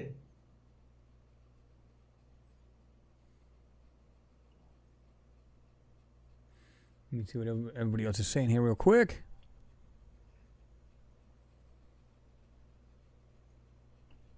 Okay. Okay, let's jump to the next one, see what else we got here. Chris, have you also noticed on your YouTube channel itself, if you go to videos, that YouTube only lists the last couple of months' videos? Yeah. Not all your videos are visible. Well, I know that. I'm telling you, they're playing games big time. They're playing games. I don't know why. Even Rich from Goofon noticed that. Only 5 months worth of his videos show. Yep. That's why I like my blog, because you can see the video is still there. Even if it's 2.5 years old, you can see that video is embedded there and you can play it. But if you go to my channel, you won't find that video. Yeah, that's why I need to build my own site. I was just talking to a friend of mine about that. I need to build I'm a little wet behind the ears when it comes to building my own. I want to build a site where it has everything on it, you know, where I can put the videos on there. Because if this YouTube just, I mean, come on. I've been at 57,500, subscribers for God knows how long. Come on now. You know as well as I do, there's people jumping on board all the time, and yet it's still showing the same numbers. Come on. They're playing with us big time. And I gain between 5 and 10. Yeah. But you may lose a couple, gain a couple. Lose a couple, yes, gain a couple. There's a churn. Yeah. There's a churn. Yeah. And I only gain about 5 a month. And which is crazy because you're getting more than that. I don't know if you noticed this too. I had one video, this is no lie. And I think I think I might have put it on like a day or two. And it had like, I'm going to guess, it was probably like 2,000, let's call it 2,430 pieces. 30 pieces. I'm looking at this thing right now and it says pieces on. Let's say you got 4,320 views, okay? It's funny, I literally have the page on there. I'll go out, I'll go do something. Oh, I forgot to turn the computer off. I'll come back, I'll refresh the page. Suddenly I lost about 10 views. It drops down to like 4,310 views. Wait a minute, what's going on here? It's like they're literally stealing the views from you. So you're not getting, the revenue you should. And by God, if they're putting their ads in your videos, by God, you should get that. And yet they're toying with us.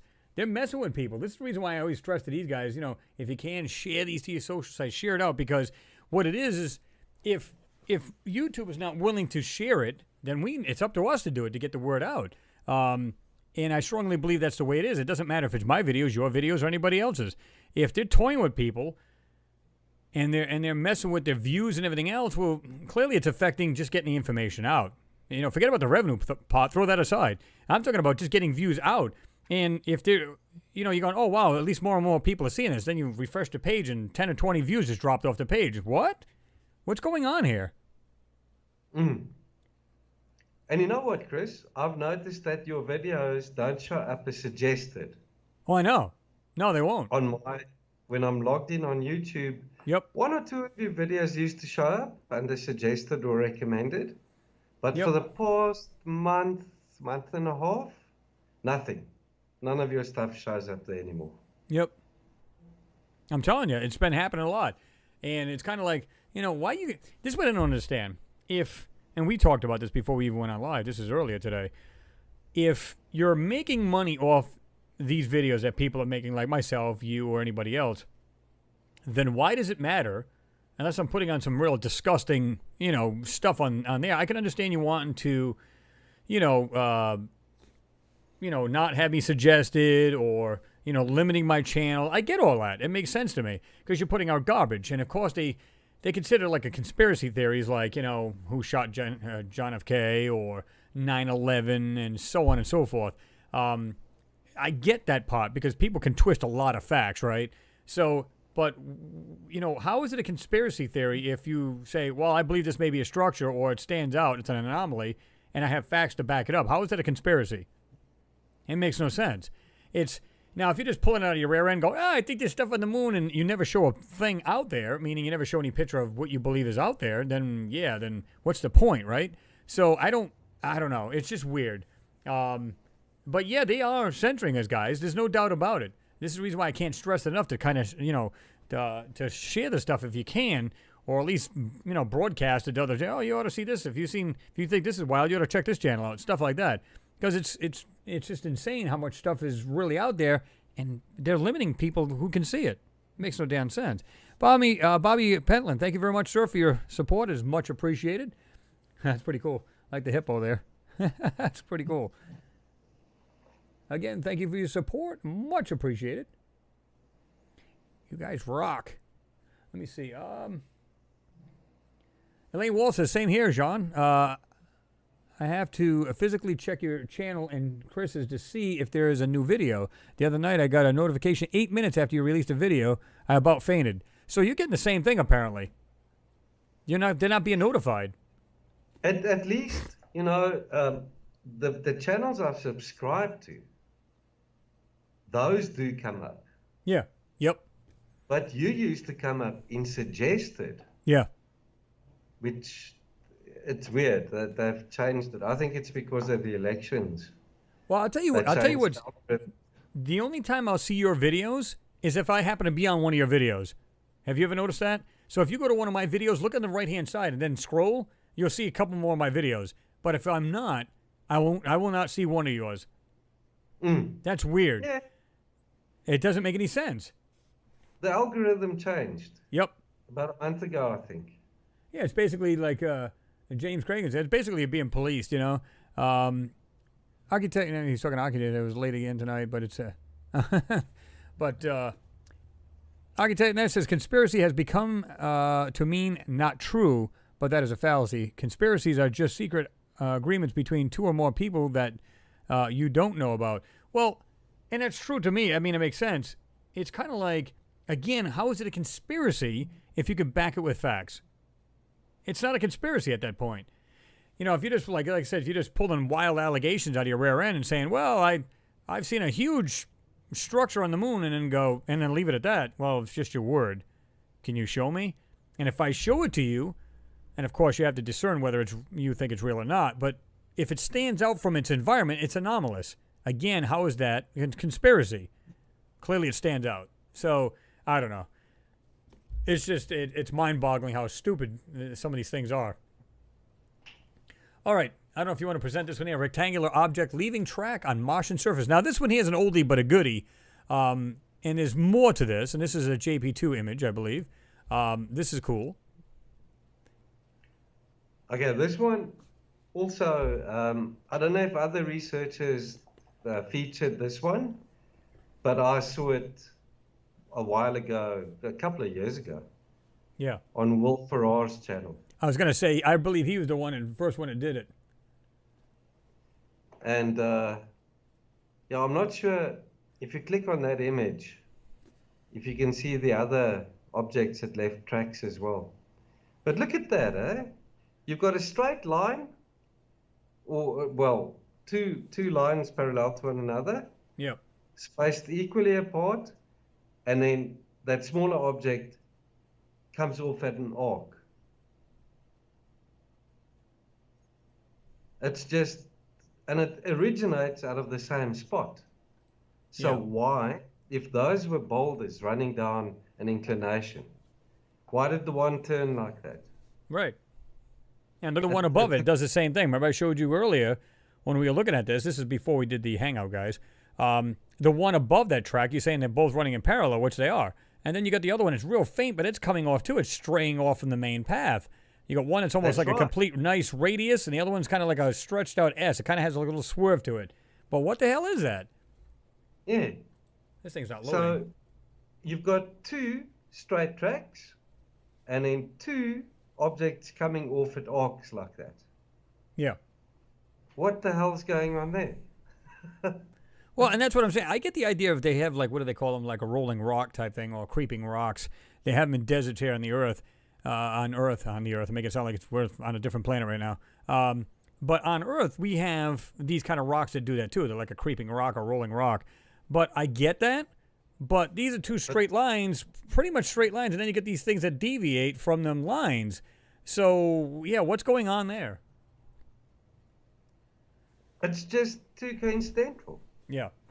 And I've said this before. I've looked at the one that, the photo that Will did, and there's much more to this photo.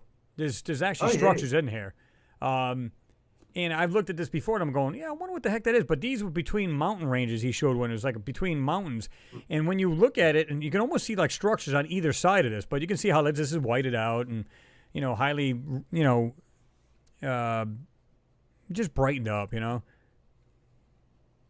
It's really strange too that the tracks just, they fade away at their origin and they fade away at their end. Yeah. I'm talking about the wider tracks. Yeah. But the arcs, those two arcs, the objects are still there. Yeah. It's weird. Yeah, I don't understand that. It's almost like there's machines more than anything, and they just happen to be making their way across the actual land, and yeah, it just doesn't make sense. I'm looking at this object right here. I don't know if this thing ever loaded. It's not loading on this page. I don't know what it is. Now it is. I know the last time we tried to access my site from your end using this streaming software, it seems to time out. Yeah, I don't understand that at all. Maybe it's very bandwidth intensive. I don't know. Well, probably because I'm taxing it too. Because like I said, I've got this computer here doing the live feed. I got one that's receiving the live feed. So yeah, well, I've already got it on there now. You just see in the delayed area, but yeah, I mean, it's just crazy, crazy stuff here.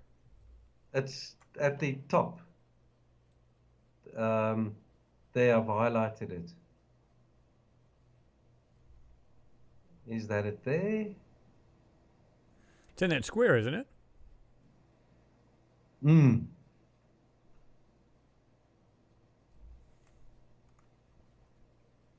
Yeah. It's a pity I haven't got a closer look, not so zoomed out. This is when I was first starting up with this research. Yeah. I was still learning the ropes, you know. I think I must do a revisit on some of these older videos of mine. Yeah, sometimes you need to. I think so, Chris. I must, yeah.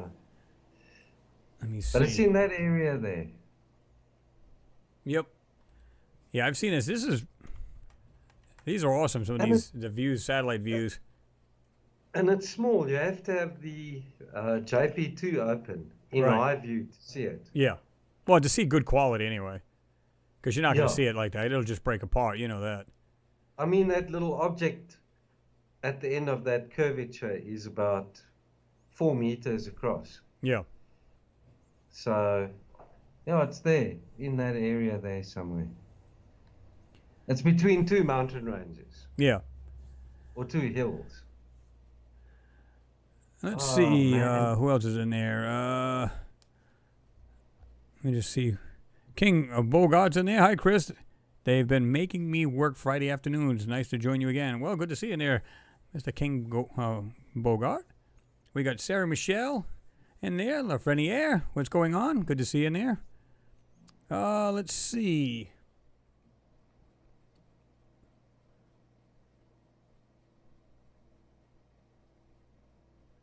I don't know if Sarah wants to talk about her little piece she did on Antarctica or not.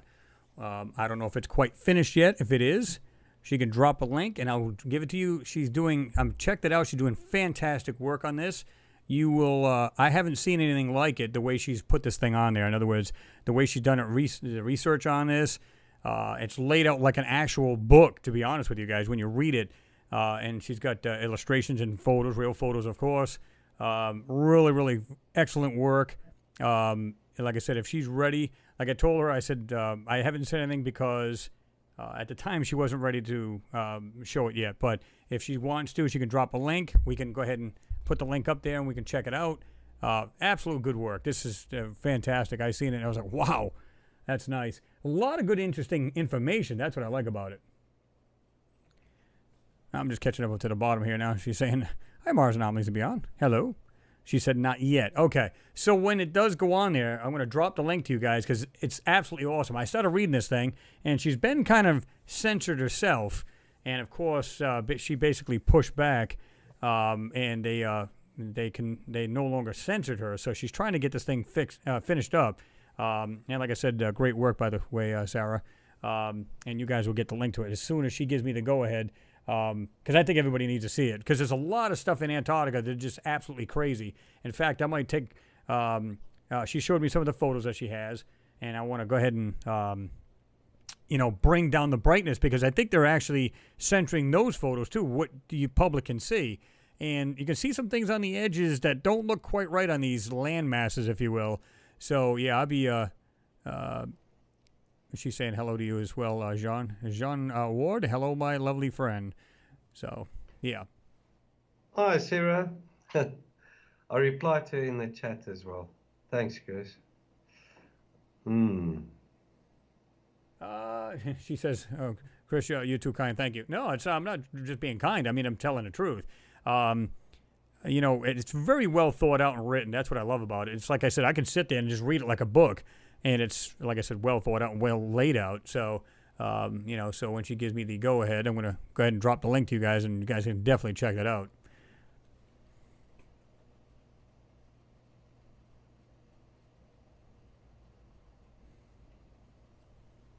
She said, it's a good chunk of my master's thesis of they censored the heck out of Antarctica. Yeah, absolutely. I totally agree with you. And I can see just the way that the photos look. It's almost like moon photos where they can see like areas of doctrine, like they doctored that stuff up. It doesn't look quite natural.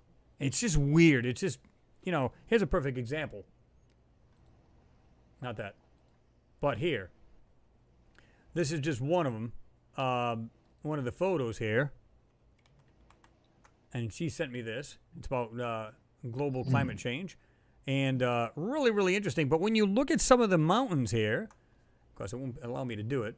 Really zoom in. But it just looks like, I don't know how to explain. It's like they doctored up, like dressed it up. But she's got some wild photos on there that clearly is not natural at all. And stuff that has actually been made by either other civilizations.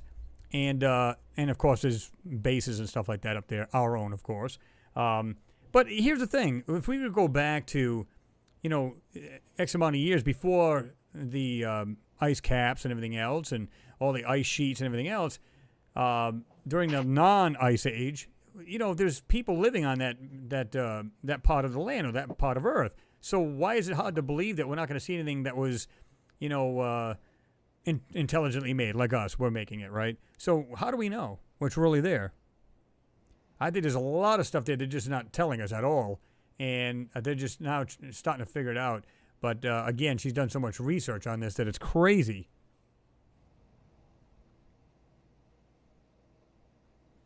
Tony Gibbs says Google is masking the truth everywhere. I totally agree. Let me see here. I want to put you back on there. Let me see. Let me do this. Let me get this off here. Put this up here. Let's do this.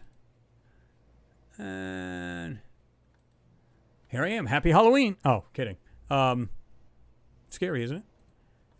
But yeah, so we're back on now, both of our faces. So let's see.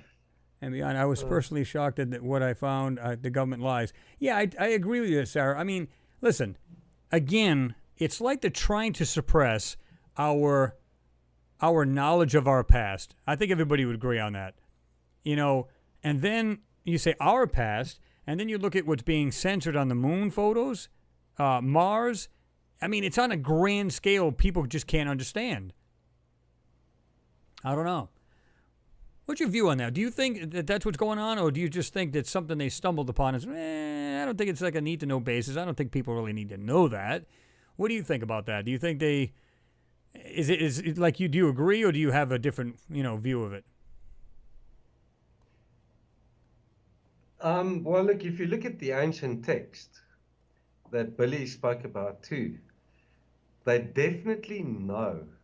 Look, these are occult organizations. We know that. Yeah. And they know it. They're very much into the occult. And they know about all these things. And they don't want us to know because it will empower us. Yeah. Knowledge is power. And they want to keep their hands on this because their ultimate goal is, if I could put it this way, they want to live forever. They're total psychos, if you ask me, psychopaths. Mm-hmm. And they see themselves as more superior to the normal man or woman on the street. Yeah. And they'll do anything in their power to hold on to any sacred knowledge or power or artifacts. Mm-hmm.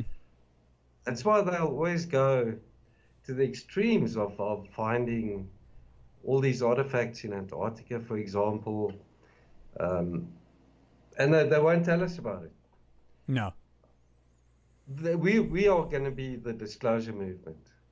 I don't think we're going to hear it from any president or any high-ranking official. TTSA has been messing us around with those 3 grainy videos now for how many years? Mm-hmm. And they promised better footage. Still haven't seen anything. Nope. And what happened to the metamaterial? What happened to all the money that was donated to the TTSA to build their spaceship? Yeah. That's all a psyop. I'm afraid to say it. Well, that's my opinion, Chris. So I think it's up to us to do this, the disclosure. Well, I mean, and we are part of that now, right? We are the disclosure, basically. We're taking it step by step, like a lot of other people. It's not just you and I. There's a lot of people doing this, right? So it's like, we are part of the movement, and it actually feels good to be able to do that because, I'm seeing this stuff. I love to do this to begin with. It's just, it's a passion of mine. It's a hobby of mine, and it's something I like to do. So, and like I said, I started off like you did. I was starting to watch, let me see, I forget the other gentleman's name. He's from the UK. Michael Witter. Way back in the day when he was doing videos, and him and both Will, I was watching their videos, and like I said, I just come out and I said, how did he miss that? It was like an abstract. You really couldn't see it unless you really look for the lines. So then I'm looking, I'm going, what the hell? Wow, there's something it's like a photo inlaid behind another photo, if that makes sense. Because they are stacked photos, right? So I seen that like these shapes, but yet it's like Casper, like it's ghosted out. That's why I use the term ghosted. Because it's like you can see Casper, but he's transparent. So you can see the outline of him, but he's transparent. You almost can't see him, depending on the transparency, you know what I mean? So I'm going, wow, what the hell? So I decided to look into these. Of course, I was already looking at these photos long before I started doing this, right? But as I got into the Mars ones more and more, wow, I said, I like this. So the more I did, I said, I got to share this. So I started doing that, and that's when I got into it. It was just awesome to be able to jump into this. And, this is, I think I started in 2012, I think it was. And quite a bit of information was really coming out because they had the Curiosity rover going there, all this kind of stuff. So it was just cool time to get in. And like I said, Michael Witter was showing some crazy things. Of course, he didn't really get into depth. I mean, I've done a couple of his photos. When I first did it, I absolutely said, I got this from Michael Witter. He's the one that done this first. Did a fantastic job. Of course, he got scoffed at, but who doesn't? I mean, you get scoffed at some point. You know, you're going to have that. That's the way people are. But it just, you know, when I seen his work, I was like, wow, this guy's seen some really bizarre stuff. So I decided to go with it and run with it, and I told him about it. In fact, I'm friends with him on Facebook. But he quit doing it a while back. He asked me about a certain photo. He says, what do you think of this? I said, well, it could be either or. In other words, you got to look at it from a common sense point of view, but you got to be realistic too. So I said, well, it looks like this, but it could be this as well. So, and then he was like, okay, cool. So yeah, I think he did one other video, and I don't know if he was just getting out of it, period. I don't know what it was, but he just basically jumped off and hasn't done one since. So I don't know what was up with that. I don't know if he just seen a few of these things and wanted to convey them, and then that was it. I don't know.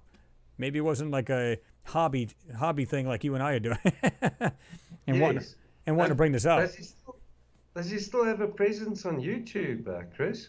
His channel's still there, but he doesn't do anything. He doesn't. I don't even know if he even responds to it. No, I don't think he even responds to the emails or messages, rather. Do you know what his channel's name is? I think it was just Michael Witter. Really? I must look it up. Let me see. I can There was find somebody. it. I'm trying to find. Messy Ending wrote, that's when Buzz did the tweet saying that he had found a pyramid in Antarctica and it was evil and he got sick and runched back. Then they said the tweet was a hack. Now, I think a lot of these guys see a lot of stuff, especially being on the moon and stuff like that. I don't think they're like senile. I think they pretty much got their head together, right? Let me see. What else we got here? Elaine Ward says, I think people should have the right to know. If they want to know, i.e. about our past and not have it hidden or doctored. Feels like being wrapped up in cotton wool as if the knowledge would hurt us all. And I totally agree. You know, but again, we're not looking at it from a military perspective, like from the DOD perspective. They're thinking, now I don't know about the stuff here on Earth. To me, I don't know why it would matter. Like, let's say they said, well, we found all kinds of crazy structures in Antarctica and stuff like that. Okay. Now, and nobody be like, oh my God, this is like mind-boggling. They'd go, oh wow, that's cool. Especially if there's anything to do with pyramids or anything like that. Now, if it was something to do with some kind of alien thing, they can bet they'd hide that. But why hide anything else that might have been, you know, people lived there before the Ice Age or during the Ice Age or whatever, after or before? Why would they care? They'd be like, well, clearly it's a piece of land. People are going to live on it. So why would people be blown away or scared about that? I don't know. It's just weird. It's mind-boggling the way they think. Yeah, I mean, Praveen Mohan does structures and anomalies on Earth. Yes. Yep. And he gets censored sometimes. Oh, did you see what happened? Yeah, he was actually giving up. His channel got all his videos got demonetized. Of course, this is a while back.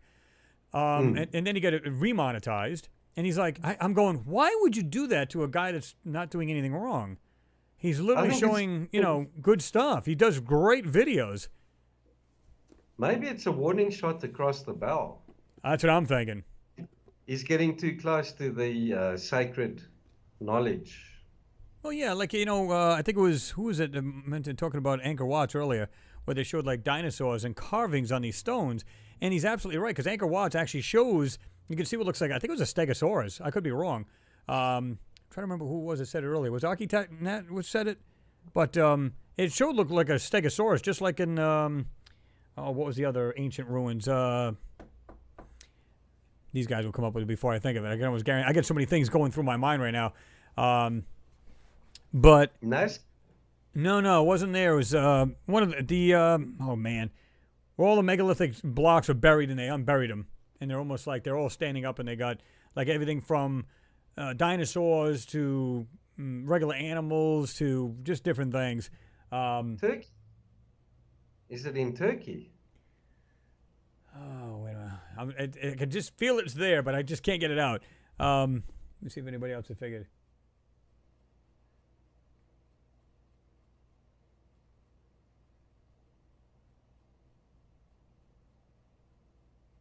I don't see it. Göbekli Tepe. Yes. Göbekli Tepe, yep. Yeah, Okay, in Sarah Turkey. says that Buzz Aldrin, that story is untrue. I spoke directly. Oh, okay. But I wonder if he's like just retracting some of it. In other words, if he has some kind of, we're going to call it the gag order, if he has something like that, in other words, it seems like he was never right. I don't know if you guys have seen this yourself. Oh, Sarah, let me ask you that question. Do you think he was the same person he was coming back from the Apollo 11 mission? Do you believe he's the same guy? He seems like he's changed an awful lot. Remember, he went into hiding for a while, and he was like totally out of the public scene for a while. Then he came back. He seemed like he was a little off to me. I'm not saying the guy was, he doesn't have any marbles left. I'm just saying he just seems changed. Maybe it's just me, but anybody else think that? Or Sarah, what do you think? You know who else came back but changed? It was Neil Armstrong. Yes. Yep. He also withdrew completely from society. A lot of them did. And we wouldn't do interviews. Nope. And when they interviewed the three astronauts, Neil and them, Neil actually looked sideways at I think it was Buzz. No, he was talking about stuff, and he silenced him. Yeah. And he looked angry. Well, I mean, a lot of these guys went through that crap. Like I said, they went. Again, we see the press conference after they came back from the Apollo 11 mission. These guys were distraught. I don't care what anybody says.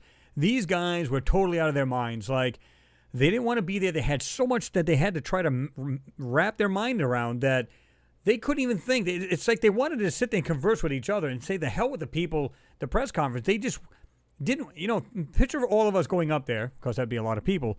But we're all up there and we see these incredible things that we know is not man-made. Can you imagine? Now, all of a sudden, they want to put you in a press conference. You're going, like, I want to talk to you people. What are you, insane? I want to talk to my friends here and discuss what we saw up there. It's incredible. Why the hell would you want to talk to these meager people at the time compared to what you just seen something so fantastic? It simply doesn't make sense. So, I seen these guys, and it's just crazy. Now, Sarah says, when she says second part to it, I spoke directly to the tour group owner about Buzz. I was trying to land an interview. Buzz was nowhere near any of the ancient sites. Opposite side, Antarctica. Okay.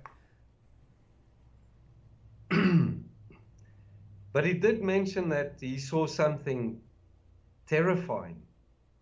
Yeah. I wonder what that could have been. I don't know. Okay. But remember, that tweet was deleted shortly after that, which is also rather strange. See, even Sarah's saying the tour company owner sent me a pic of the two of them. He said he was surprised at how little Buzz discussed space at all. He got moody when the moon was brought up. It's probably because, remember, they were badgering. What was that guy that was badgering him? You guys never went to the moon. Put your hand on the Bible. And, of course, what's his name? Clocked him. Gave him a good right hook. You guys, swear in the Bible, you guys never went. You cowards and all kinds of names. And he just punched him. I forget what astronaut was that. That was funny as hell. And, of course, the video shows him slow-mo. Boom! Right hook, right to the face, right to the jaw. Knocked him silly a little bit, too. That was kind of funny.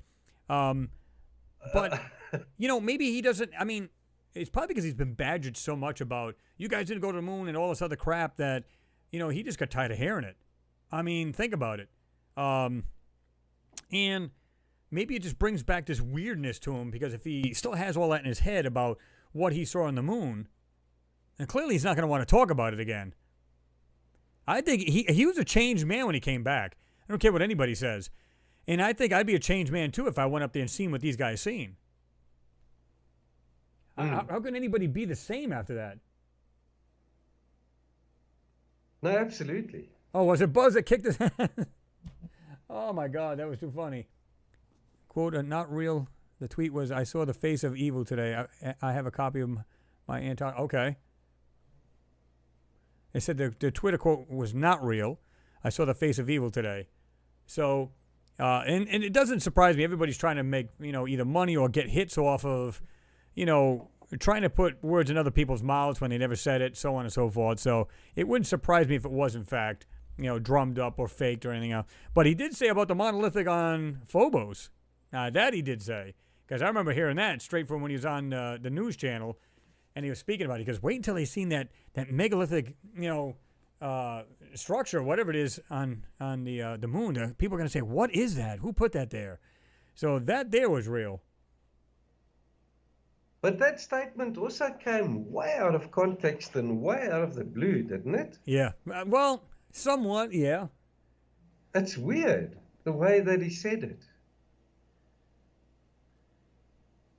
Oh, James said, Chris, or John, that was when they were asked by an astronomer in the press conference, did they see the stars around them? But Buzz said yes, but Collins correctly replied, no, we didn't. It was a strange moment. Again, yeah, they were kind of like, they were looking at each other going, you see stars? I didn't see any stars. And they're kind of looking at each other like again, you could see stars from here on Earth, right? I'm over there, I'm in a craft. I'm coming from the moon. I'm sorry, from Earth, and I'm going to the moon. I'm seeing all kinds of stars. I'm seeing the sun, the moon, and Earth all at the same time. It's a spectacular view. The astronauts even say that. So now, okay, I see it all. Why would I want to look at the stars again when I'm on the moon? Especially when I'm seeing things here that are so fantastic I can't wrap my mind around. Why would I want to see that? Yeah, guys, never mind about those alien spacecraft and those structures. I want to look at these stars. These are interesting. No astronaut's going to do that. I'm sorry. So that's why they don't remember the damn things. They weren't there for that. So, yeah. Mimi says, I wonder if the astronauts today would react the same. No, they probably wouldn't be as stressed out about it, but you can bet they would probably blow off the questions. Chris, I think they've been briefed. Oh, yeah. The astronomers today, or the astronauts, sorry, yeah, are actually better briefed than were the original Apollo guys. I know that they had a mandate that they need to go and look for structures, go into the structures, and find whatever they can and bring it back. That was one of the mandates that they got, wasn't it? Pretty much. That's what I heard. And I think the original guys really got a fright. But the new astronauts are better briefed, I think. Oh, yeah, and they know what they're getting into. Well, you can imagine, too, at some point, let's say I was an astronaut way before you were. Let's say you became an astronaut, and we're good friends. I'm going to pass this along to you, and I'm going to say, shh, keep it under the cuff. Don't say a word about it. Okay, I'll do that.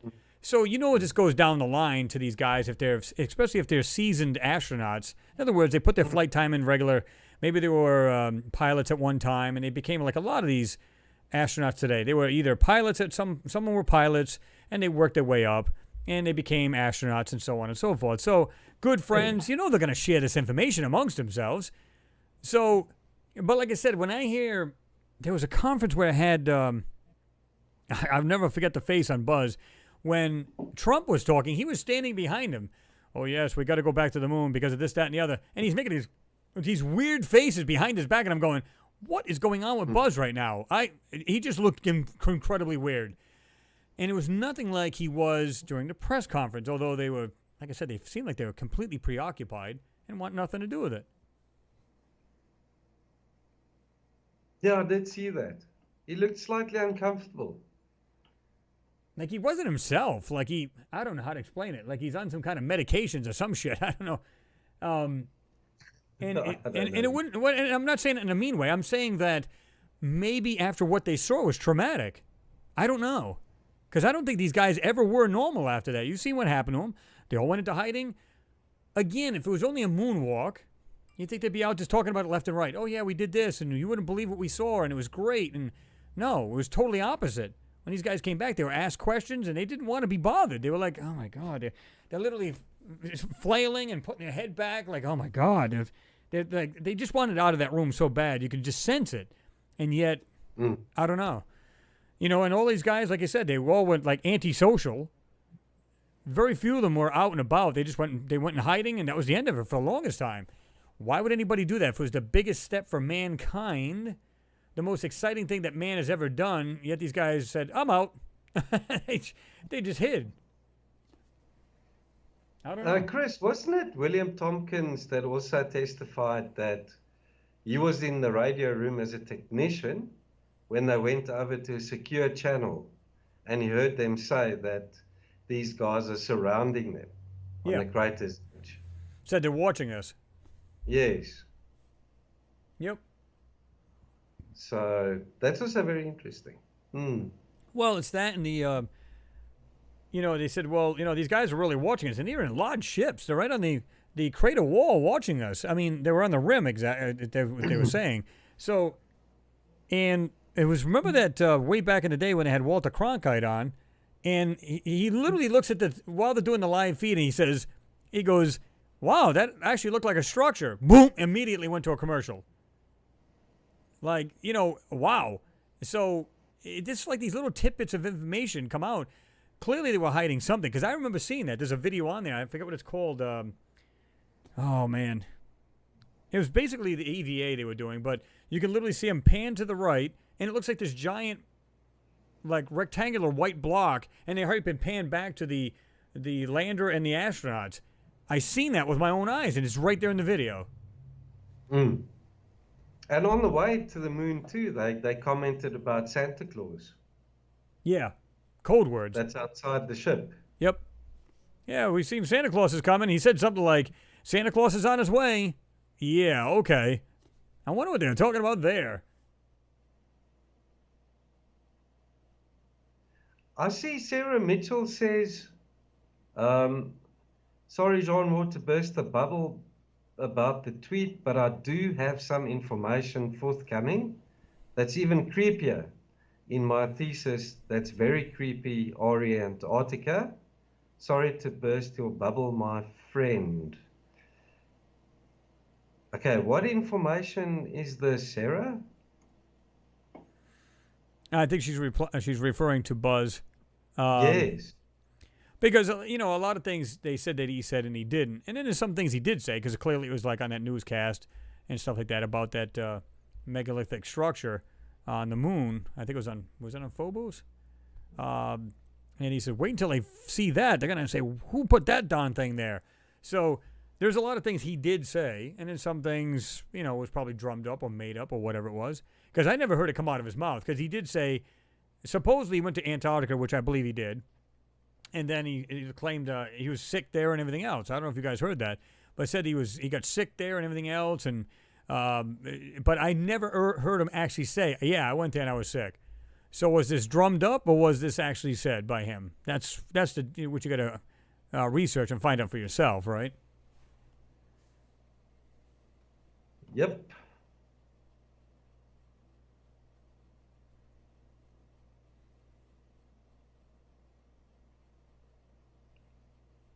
Sarah saying it right now. John Ward, Neil Armstrong moon quote. They are on the rim watching us. I can't even describe the size. I heard the transmission. That is why we went not for the rocks. Exactly.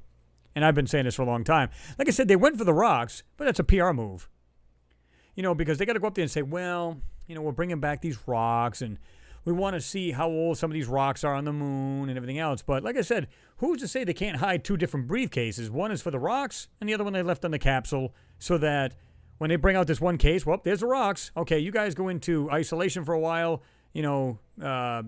whatever, sanitize you, whatever you got to do. Okay, oh, here's the rocks. That's interesting.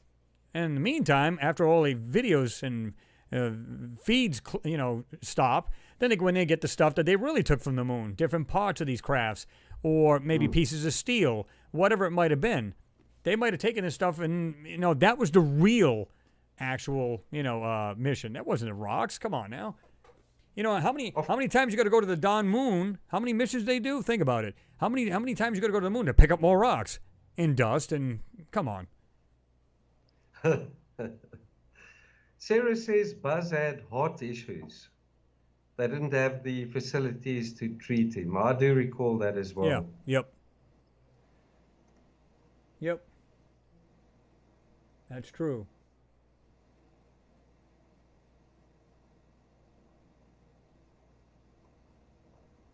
Interesting. Chris, I need to knock off in I was gonna about say, yeah, you gotta. Yeah, we're gonna call it quits in about another few minutes. So, because it's late where he's at. Yeah, it's what almost 1:30 at your time. So yeah. Yeah, in the morning. Yeah. Tony I'm Gibbs, they said starting they. to fade. Yeah. They said they did bring back rocks, but the recorded weight was 800 pounds. That's a lot of rocks. Yeah, and it's supposed to be in this little briefcase. Remember that? It's supposed to be in just a little silver case. Yeah. I am reporting only what was told to me. None of the information is my own. That's what she's saying. Sarah is saying.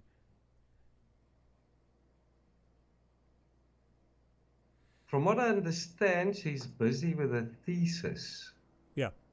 It'd be interesting if she's done, if she could publish it. Well, she's almost done with it. That's why I said I'll release it to everybody here, and I already know the link. But what I'll do is when it's completely done, like I said, very well done up. If anybody's into Antarctica and the crazy stuff that's being hidden there, you'll love this when it's done because, like I said, I read it and I was like, wow. And it was incomplete at the time, but man, like I said, it was very researched, very well laid out, researched, a lot of information. She's put some annotations on there so everybody can see, what she's talking about, and some real zoomed in parts of it. Really awesome. So when she's done with that, she'll give me the heads up and I'll pass it along to you guys. So, awesome. But anyway, guys, we are going to jump off of this. As always, thank you, Jean, for being on here. We do appreciate your time. Thanks, Chris. Anytime. Yeah, I mean, I like having you on because it's like gives a different perspective. You might have different views from me, and that's what I like. It's not all about me. It's about these guys, too. Everybody's sharing different information, so that's awesome. So, I appreciate your time being here. So, you can jump off anytime. Thank you for being on. And I'm going to do the same as well. We're going to get out of here. If I didn't get to everybody's question, my apologies. You can always drop the questions in, when this video is posted to YouTube, and we'll get back to it. So thank you, everybody, for your support, your conversations, as always. We do appreciate you. And like I said, wait until that second part of this video comes out. This is awesome. And like I said, John had first, I gave him a little sneak preview of this thing, and he was blown away. So I think you guys are going to really love this when it's coming out. I'm going to try to get it out. I'm going to try to do it for the weekend, either Sunday or latest Monday, and you guys will be blown away, so get ready for that. Anyway, guys, thanks for everybody being here. We do appreciate you. Everybody have yourself a good weekend, and stay safe there, right?